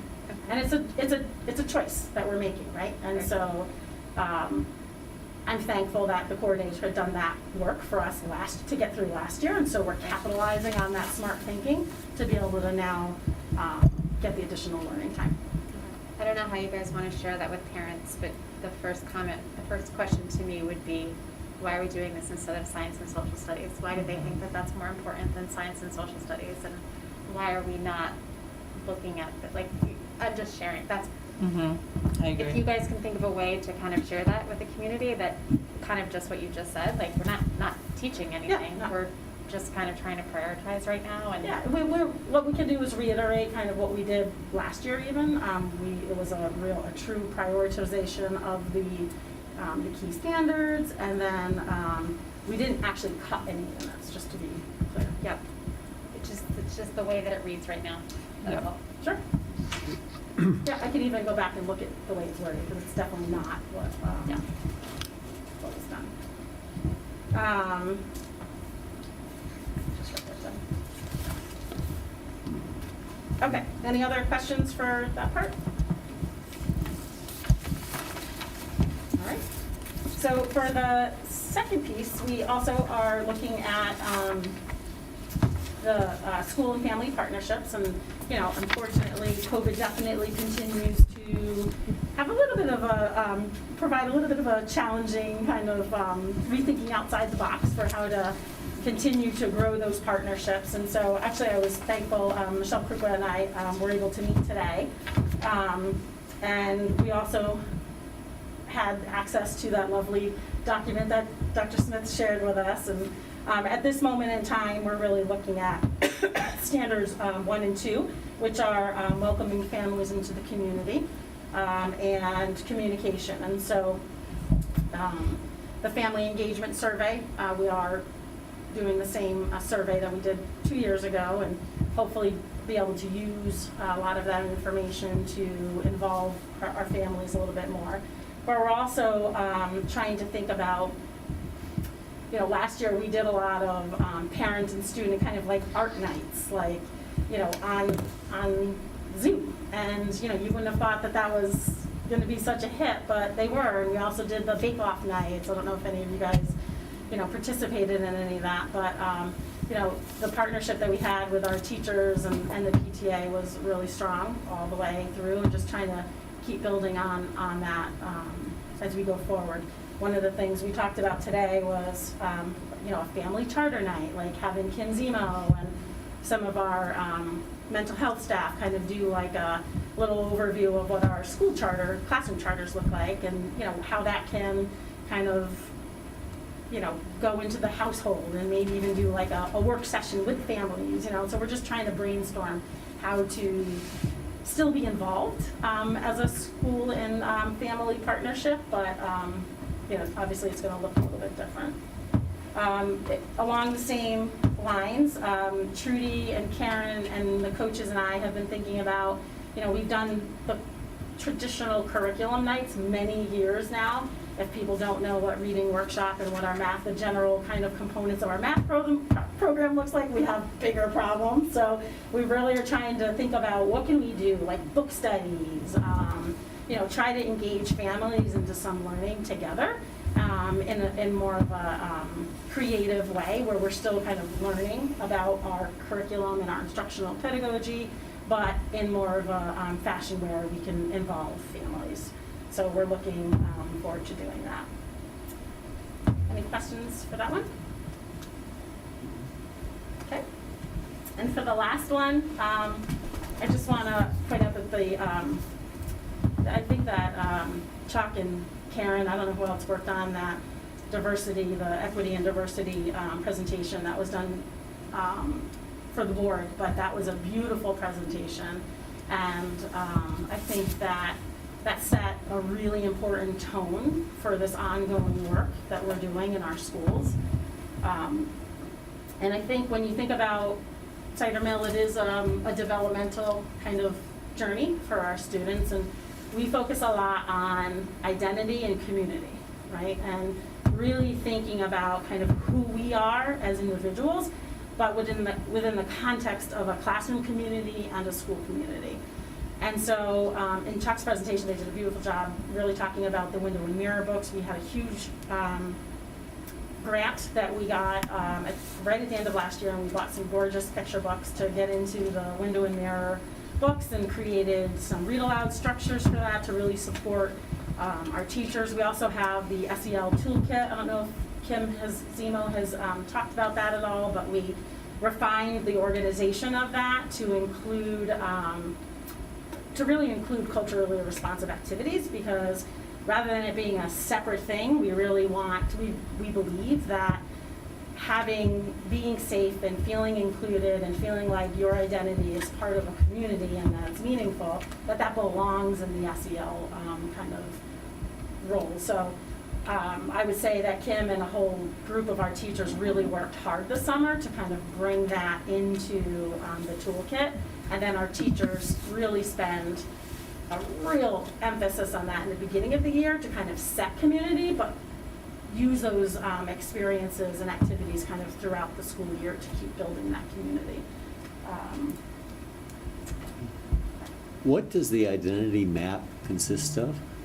So it depends on kind of what you come up with, but different folks come up with different things. It could be, what religion are you? It depends, obviously, if you're a kid or an adult. If I'm a kid, it could be, what sport do I like to play? Kind of, what kind of books do I like to read? My family, I'm Greek Orthodox, and so I go to, it could be so many. It depends on who you are as a person. That becomes your identity, and we go through. I don't know if I linked it in here, but if you're interested, I have a whole process. We did it with our teachers at the start of the school year. We actually got. We try to do something different every year, but so it was this whole idea of together is better, but then also that's the community piece, but also the identity map. And so our teachers went through and did an identity map.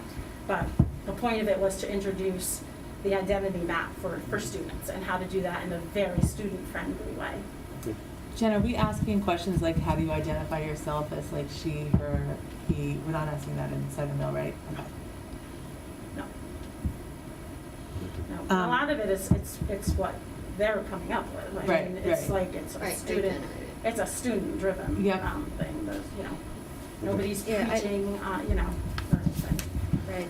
I'm glad that you linked the examples, because as soon as you use the word identity map, that's a sensitive term for whatever reason. Did I link it in there? I meant to. But you did, which is good. So if you go through, and it's kind of more like a self-description is kind of the way Yep, You and know. you could see if you go through it, Yeah. if there's questions that prompts the kids to think about it. It's very developmental, but, you know, what you hope is that there are books and things around the classroom that kids can relate to. You want every kid to feel like they belong in their classroom. And so you need to know who your kids are before you can set up and kind of meet those each individual needs. If you don't know who your students are, it's kind of hard to set up a safe space for them, right? Yeah, it's not a questionnaire, it's more Tell us about yourself. like, it's exactly, you know, like use some words or Yep. use 5 words And like or we'll whatever. brainstorm, like I'll put out some, you know, Yeah. you could put out some ideas for them Right, to think like about. I play soccer, I play the piano. Yep, exactly. Okay, good, all right. Yep. Question about the family-school partnership, and this is for both of you guys. Are you having live back-to-school nights? We are not. No. We're having virtual. No one in the open school? house. No. Yeah. We're concerned about the population density of the building on those nights because there's such big draws. And so as we were choice making, that was one of the choices that we made to just remain virtual. Yeah, and as we go through the year, you know, it's not the only time, you know, parents will have to interact with their teachers or in the classrooms. Yeah, hopefully this year we'll be in the classrooms more. I know that as a That's parent, that was a absolutely the hope. loss last year. Of course it was. But it was great that Meet the Teacher was Yeah. in person, and that Right. in the beginning, you know, some kids for new schools or some parents first time Yeah. kindergartners into first grade and. Yeah, no, I was just wondering how Meet the Teacher was, what the thought process was, live Meet the Teacher. but- Yeah, so that was, it's time limited, Yeah. there's a less person dense at any given moment, and so, we felt more comfortable with moving people through over, a longer period of time as opposed to shepherding, 36 people into a single room to hear a presentation. Yep. That's And for Meet the Teacher, we both follow the same process because we have so many participants, which is awesome. But we shortened the time and staggered it so that people were literally kind of flowing in and out of the room. So we were, in a way, really kind of organizing how many people were going to be in a room. And there's no way of doing that very open house. It's a much more of a, this is what we're doing for the year. It's a different setup. Yeah, Where yeah. we aren't able to kind of get people in and out in something where we can hopefully keep everybody. Are you guys targeting, and I know this is kind of off subject, for November, are you targeting live parent-teacher conferences, or? I don't think we haven't really gotten to that point, but I think, again, the format is different, so I would hope to be able to do those in person, and certainly for parents who, need to do Yeah. remote or Zoom. Because again, when you just think about, person The density in a density, yeah, space, no, yep. you don't have the same issue that, we're anticipating. Yeah, understandable. I think it's nice to have an option, because I Yeah. think the There was a lot of efficiency. parent feedback, though, that we got, that they very much liked Yeah. Zoom parent-teacher conferences. Yeah. Because first, That's what I mean, doesn't having an have to be option just would be one great. parent, Yeah. it's like, so Yep. we got a lot of feedback that parents liked Yeah, Zoom probably a lot conferences. would even prefer it, who knows, Yeah, right? yeah. Right, you no, don't I have think to it'd leave be work, nice. it's like, you can Yep. just Zoom right in. Makes it more So. flexible, more time efficient. Yeah, Right. so much more time efficient, especially for like schools like Middlebrook and the high school Yeah. that have multiple teachers, yeah. Yeah. Okay, I'm looking at the time. Any comments? Jen, did you finish? We don't want to cut you off. Did you finish? No. I think what Kathy said too, it's a working document. I actually Okay. added that onto the top this year.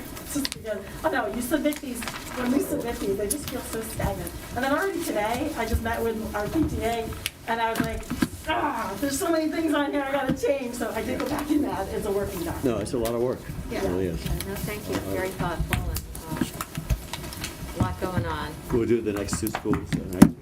And I just want to say thank you, and I am Glenn, and then all of you guys, the work that was done last year was beyond, we always want our kids to be growing as much as we can, and I just think that what went on in those classrooms was unbelievable.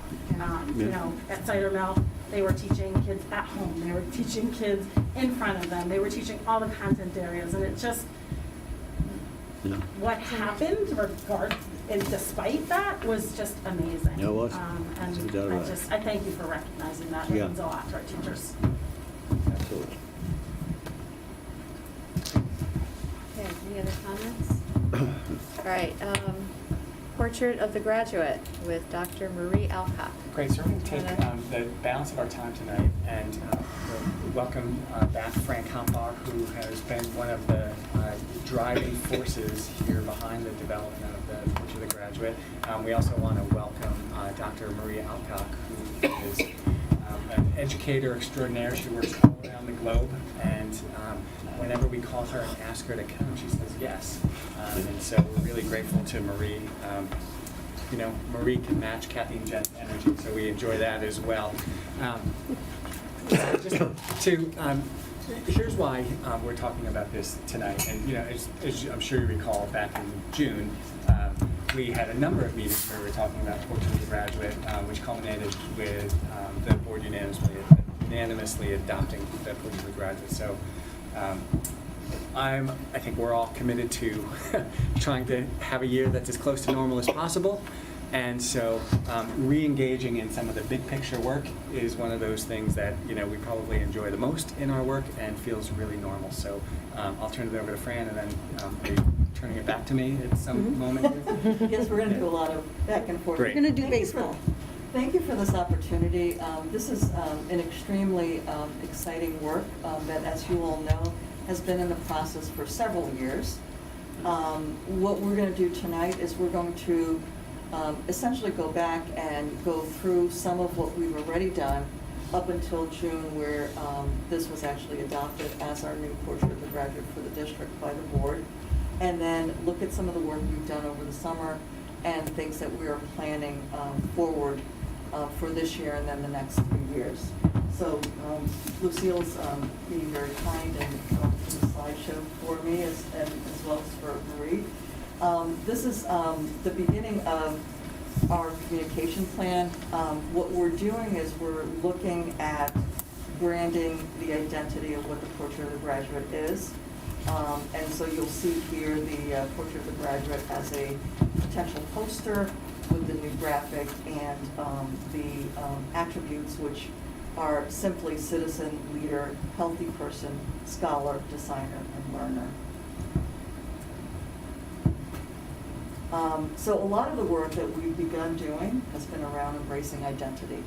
And so that work began, I'm going to turn it over to Dr. Marie Alcott in a second, but that work began this summer in July with our entire administrative team.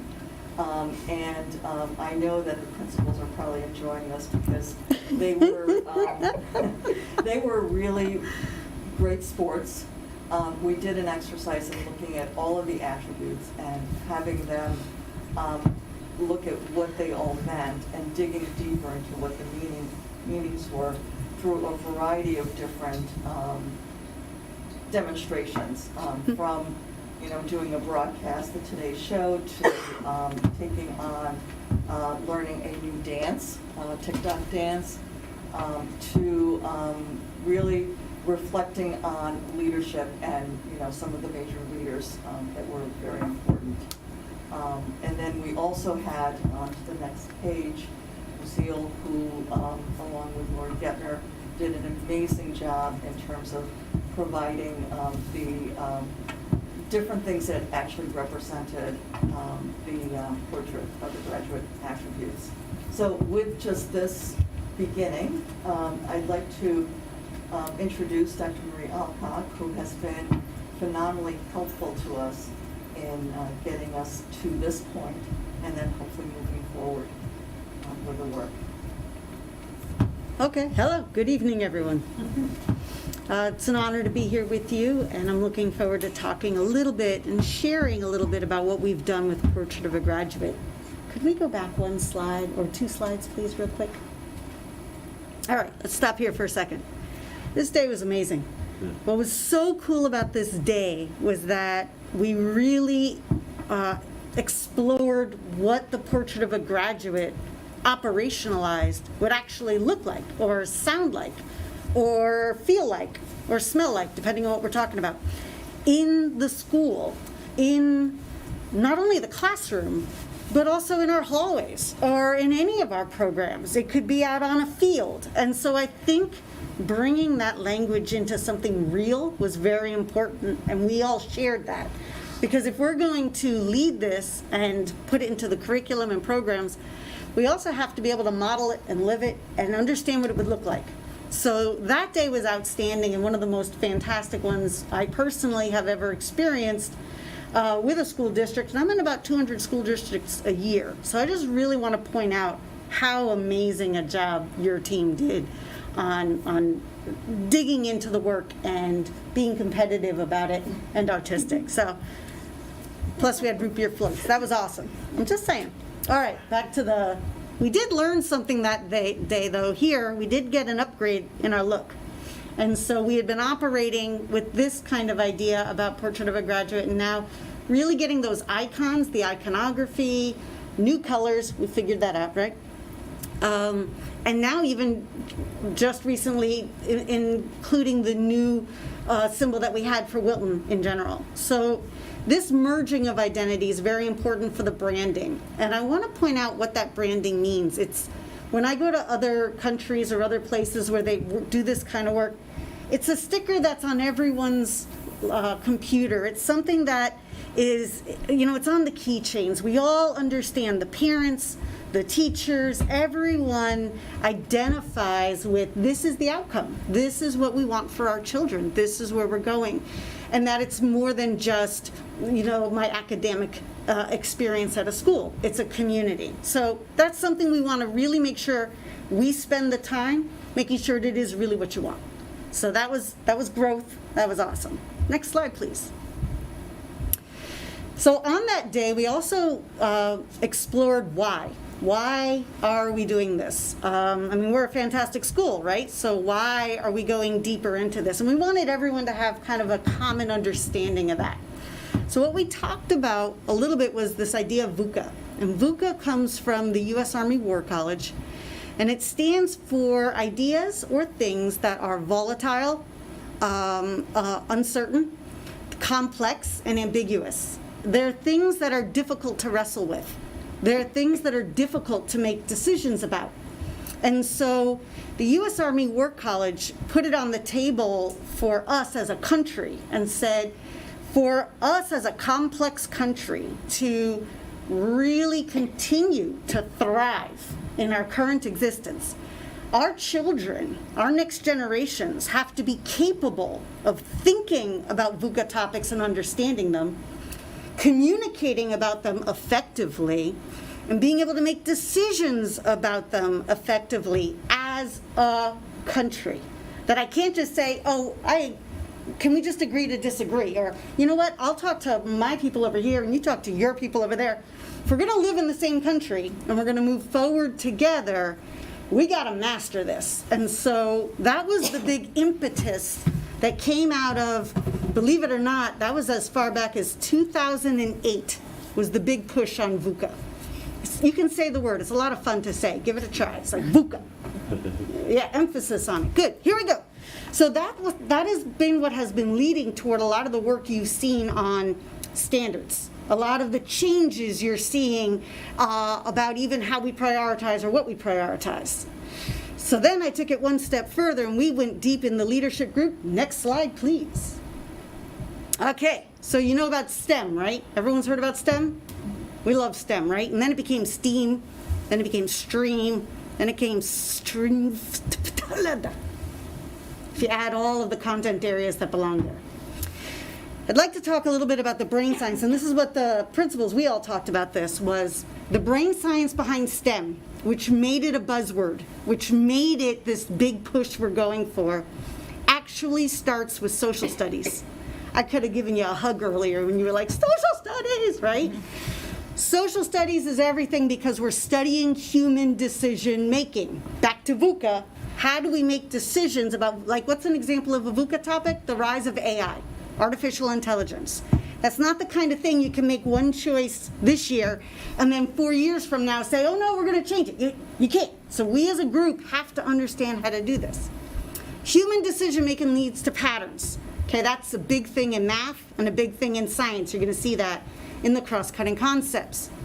We have to document human decision making. Probability and statistics and the science standards. You saw probability and statistics come way, way down, and economics, way down into the lower grades. They have to teach that because that's where we got to get those Vuca topics, which lead to questions. Questions is science. Scientists study questions. They actually don't solve problems, believe it or not. All they're supposed to do is study questions and describe phenomena. A positive or a negative result for them is a win, either way, as long as it's authentic. So that science and that literacy development and questions, they develop models. And they then pose problems and challenges. They reveal them, like why were so many people getting in car accidents at this intersection, right? That's a question worth solving.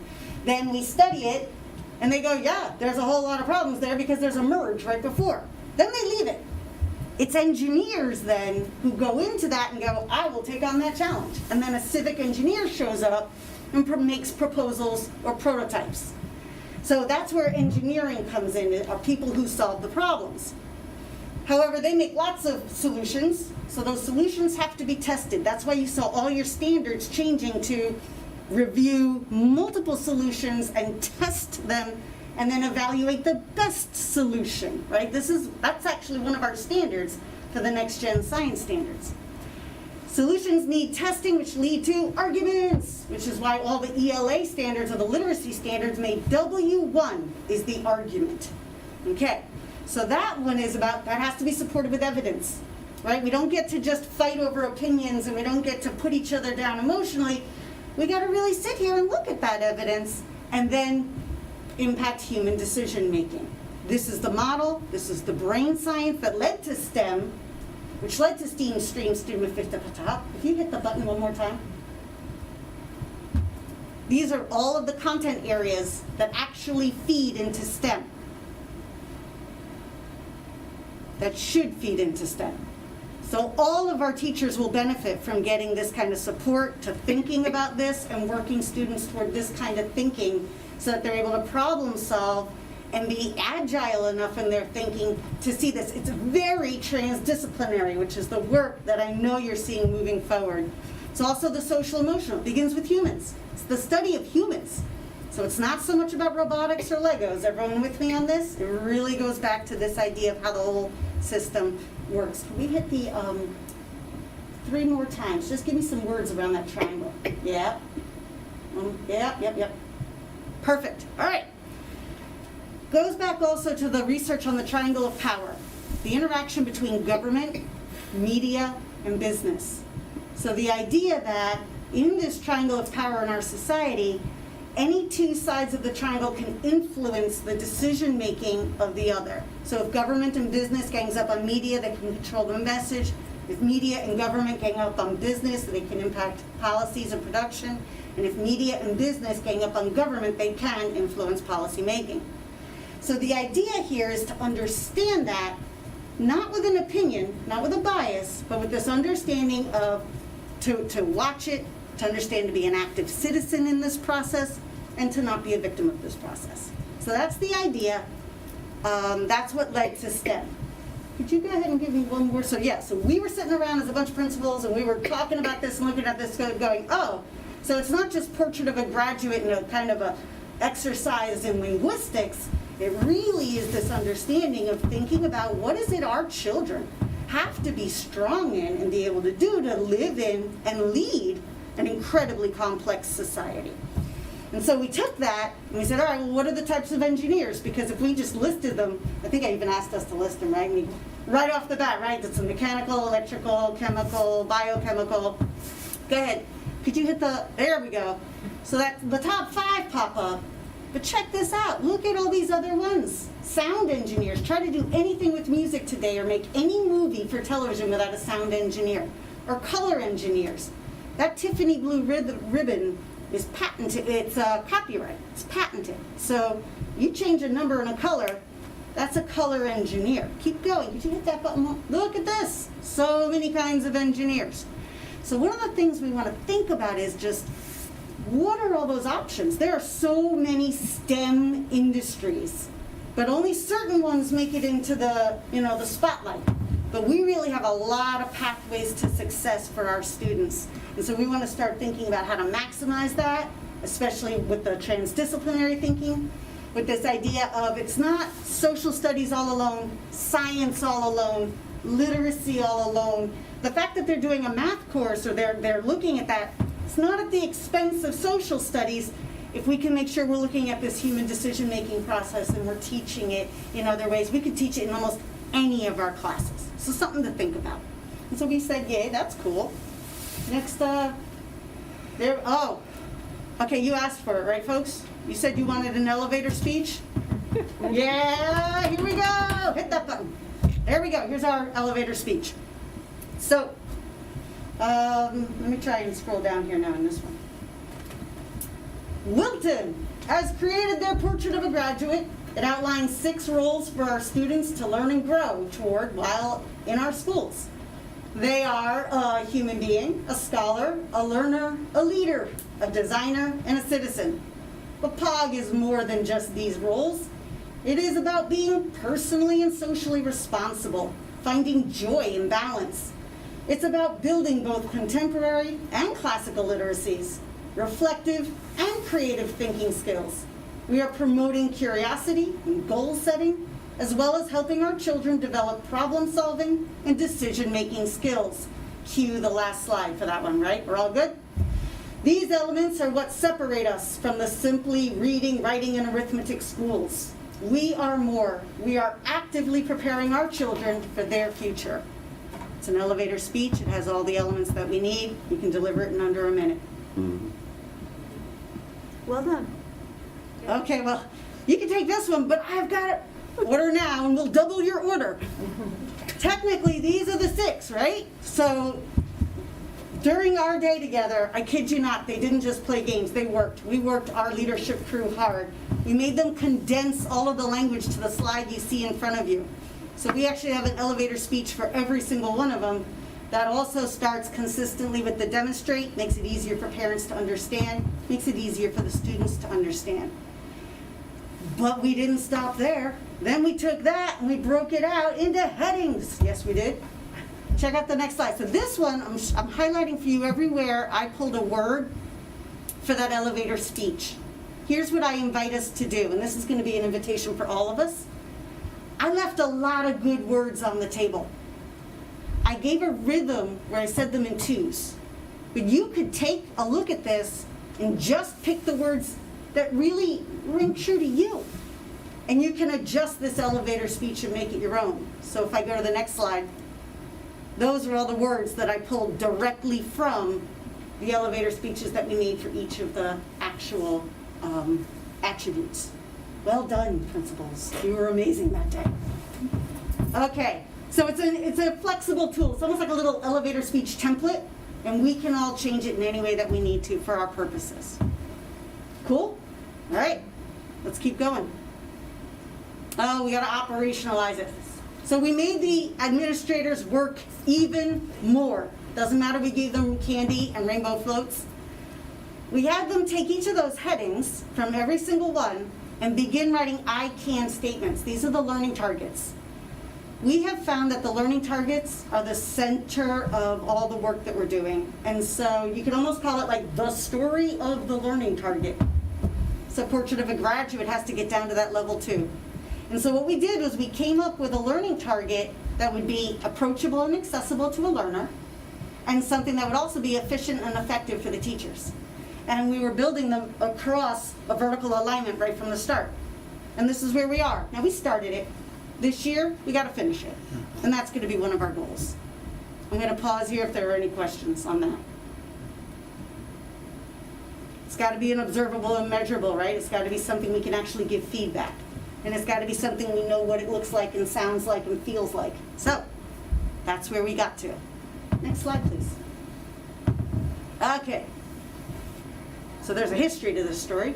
Yes, so we got as far as basically starting the target, and I wanted to just kind of like go back and show you what our timeline is and will be. Like I said, in June, we'll adopt the Portrait of a Graduate formally, and this year is our awareness year. Essentially, we're developing the shared understanding, we're branding the identity, we're really looking deeper into what the attributes mean. We're creating those elevator speeches and really internalizing what the meanings are. At the same time that as leadership teams and small groups of core teams of teachers are going to be developing those learning targets that we will have at the end of this year so that next year we can begin integrating them into the curriculum, and then the following year fully implement Portrait of the Graduate. Next slide. So going back to the rollout plan, these were the questions that we were looking at. As the awareness year, this year it's really going to be about the what and the why. What is it and why is it? And getting the message out to staff, to students, to parents through a variety of means. One of the things that I'm really excited about trying to do is to work with students on creating some of the materials that you see there. So perhaps if you think about a poster, would graphic art students be able to create that? In a second, we're going to show you a video that our own students actually did create. And, you know, a variety of other things, whether it be our website, banners, et cetera, so that it's out there and we really promote what it is at the same time that we're developing the why and then the how into next year. Which means for this year's work, we really have to continue to implement communication plan for all stakeholders. So we just did the elevator speech. We need everyone kind of getting their own elevator speech. We need students memorizing all 6. You know how you need to know all the names of the doors, right? So we need to be able to rattle them off, all 6 of them, and own what those attributes are. We do have to finish creating the learning targets that we just showed you. So we're going to finish those up for all of those headings for every single grade level, so that all teachers know exactly what it would look like and sound like in a classroom, and all students will know. Then we're going to crosswalk those learning targets with our existing programs. So what are the units we already have going on? Where is it already? Maybe we just need to tweak it, highlight it, perhaps. And then we're going to discuss this year what are the ones that we don't have, and what would be the areas of our programs we would need to think about creating something so that we do have all the elements of Portrait of a Graduate in our programs. Okay.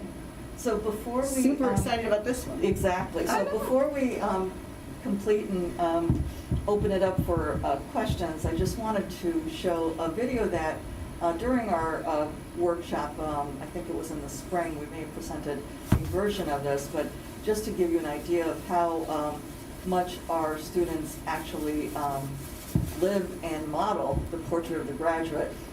And speaking to our WETV students, I told them that we had a new graphic, and they worked very hard. I have to thank Adi Rockney for doing a lot of the video editing towards, you know, basically last minute. And they were able to put this together so that it represents our new identity. By last minute, we mean like after lunch today. Hello, I'm Kevin Smith, Superintendent of Wilton Public Schools. This short video is intended to provide a very brief summary of the district's work developing a portrait of the Wilton graduate. So, what is a portrait of the graduate? A portrait of the graduate reflects a community's unique vision and ideas about the skills, attributes, and dispositions its students need to be successful upon graduating from high school. For Wilton, the process began in earnest in early 2018 when we reconvened the Long-Range Planning Committee. That committee of nearly 100 individuals consists of parents, teachers, and administrators from each of our 4 schools, as well as students, community members, leaders of other youth-serving organizations, and elected officials.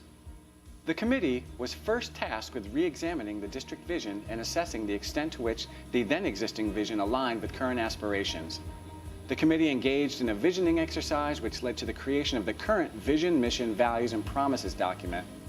What we found was that there was a strong desire to be clear about purpose, hence the district's adopted motto, "For a Better World." The committee's thinking was summarized in the following 6 attributes. A contemporary, multiliterate scholar, possesses broad knowledge in academic subjects, the arts, and new literacies. Articulates thoughts and ideas effectively using oral, written, and nonverbal communication skills in a variety of forms and contexts.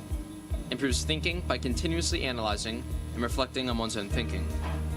Communicates effectively using multiple languages and media to make meaningful connections. And engages in continuous scholarship and lifelong learning. A courageous, ethical leader. builds relationships with others through trust and compassion, collaborates with others to reach consensus, takes a stand, and encourages positive action, acts honestly, courageously, and ethically for the interests of the larger community and the greater good, and communicates skillfully to inform, influence, motivate, and inspire others. A creative, entrepreneurial designer shows originality, inventiveness, and new ways of thinking about things, takes risks, and knows how to develop, organize, and manage new initiatives and or ventures, engages in problem solving, inquiry, and design to solve problems to create value for others, demonstrates awareness, sensitivity, concern, and respect to connect with others' feelings, opinions, experiences, and culture. A self-navigating expert learner possesses disposition, strategies, and desire to learn, unlearn, and relearn. Demonstrates agility in thoughts and actions, skillfully transfers past learning into new situations, takes an active role in setting learning goals, uses strategies to achieve them, and reflects on the outcomes. Shows a strong understanding and belief of self to engage in reflection for individual improvement and advocacy. An active, socially sensitive citizen engages in personal, civic, local, and global citizenship. Demonstrates cultural competence and sensitivity in a sustainable, interdependent world. Values and embraces diverse perspectives and cultures through open dialogue and mutual respect. Takes action in personal and collective behaviors that support stewardship of the environment and contributes to making the world a better place. A balanced and healthy human being. Engages in care for self and others as daily practices to support physical, social, and mental well-being. Demonstrates a healthy, balanced lifestyle. Is able to listen with compassion, understanding, and share and react to others' feelings. Finds humor and joy in life and revels in beauty, phenomena, and wonderment of the world. And persists in the face of adversity and finds new solutions to problems.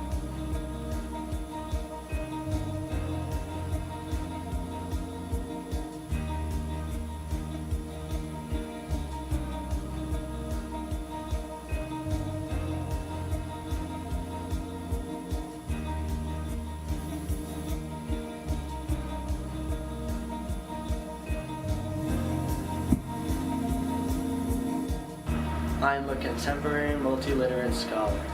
I am a self-navigating expert learner. I am a socially sensitive active citizen. I am a balanced, healthy human being. I am a creative entrepreneurial designer. I am a courageous ethical leader.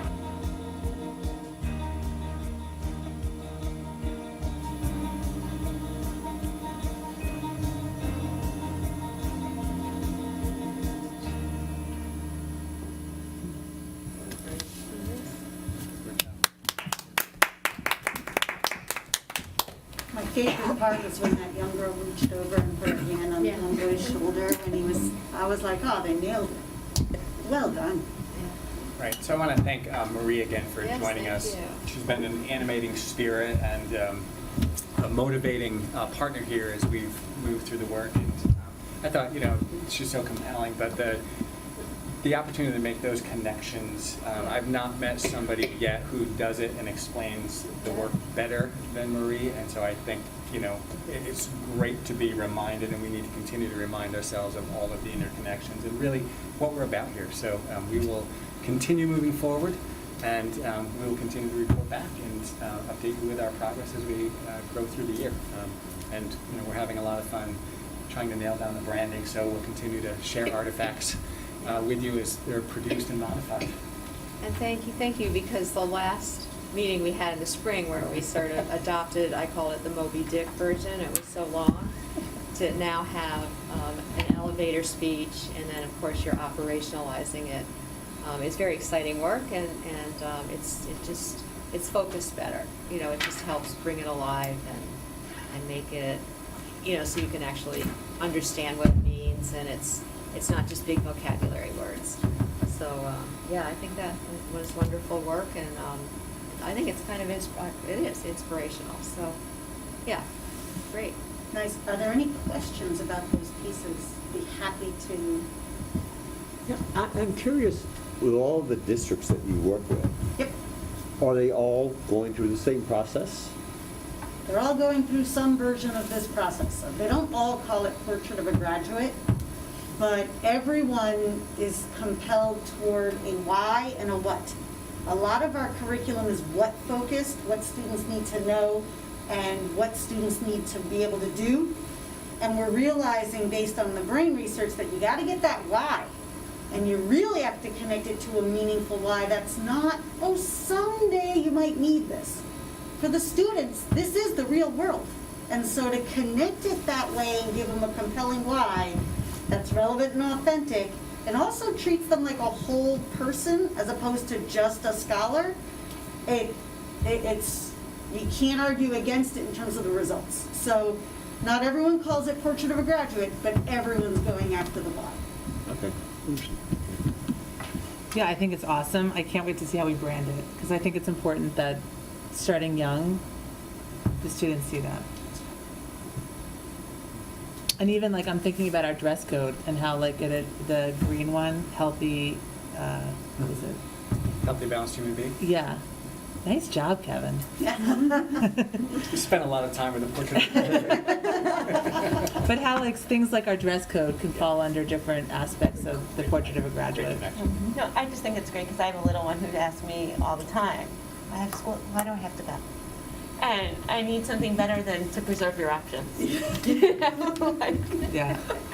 because it is, you know, everything is so, they're immediate, their time is now. Mm-hmm. So to be able to connect it, but also for them to see a larger picture of where they could be in high school or what they could do later on at the same time. Yes, and then the operationalizing things of just what is it the student can actually do that demonstrates the concepts. I think that just nails it. I mean, I know it's going to be a lot of work, but I think it's the way to go. And it really is something we have to overtly teach. We can't just hope it's going to happen or hope that by modeling it, it'll happen. Overtly taught, and children get feedback. What are strategies? If I'm not a compassionate, if I'm not a understanding and empathetic listener, what would be a strategy for that? And so we really want that in our program to prepare children for this complex world. Good stuff. Great stuff. Any other comments? I know it's getting late, so any other comments? So if we have questions or thoughts or like, why'd you do it that way? Just keep them coming, sending please. them? Okay, perfect. Thank you for having me here. All right, no, thank you, and good luck tomorrow. I know you're meeting our staff again, so thank you. They don't throw stuff at me yet. No. And they won't. They won't.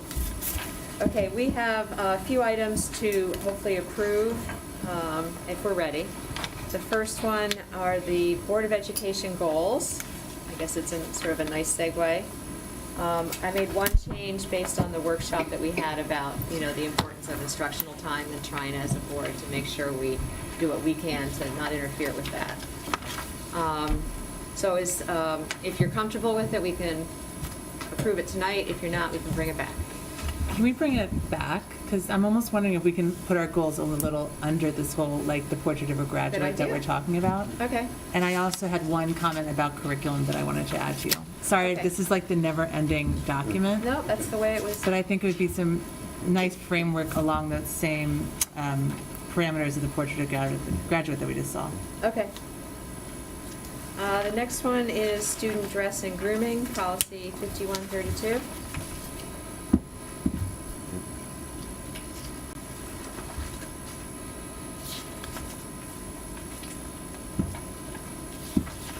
Is there, do you want to approve that tonight? Is there a motion to approve, or? I'll move that we yep. approve.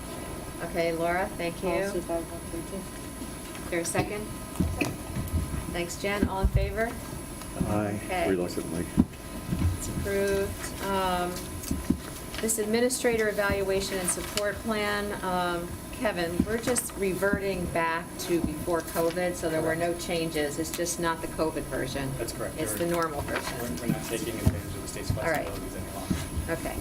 So we just have to say, okay, we're out of COVID mode into normal mode. So is there a motion to approve that? Thank you, Glenn. Second. Second, Ruth. All in favor? Aye. And the same thing for the teacher evaluation and support plan, out of COVID into normal. Thanks, Glenn. That's a motion to approve, right? Okay. Is there a second? Second. Thanks, Ruth. All in favor? Okay. You see some of our next dates for meetings, et cetera, Hall of Fame, just highlighting that. Comments from the public. Lucille, are there comments from the public? Yes. Comment from Jared Martin. Thank you for the event this afternoon around responding to unfinished learning. I appreciate that this was the first event in my experience that allowed for open questions and answers, and I hope that the administration/BOE continues to make such interactions available. I look forward to the relative aspects analysis regarding how Wilton performed against neighboring towns and ask the BOE and administration to hold an open event to review the information and discuss. I also expect a relative performance analysis against those neighboring towns that utilize the MAP testing to be compiled, reviewed, and made publicly available. Well done on the opening of the schools this year. Regards, Jared T. Martin. Okay, thank you. Any other comments? Lucille, that was it? Let me just check my email. That was it. Okay. All right, so we've completed our agenda, and this meeting is, unless there's further business, okay, we're adjourned. Thank you.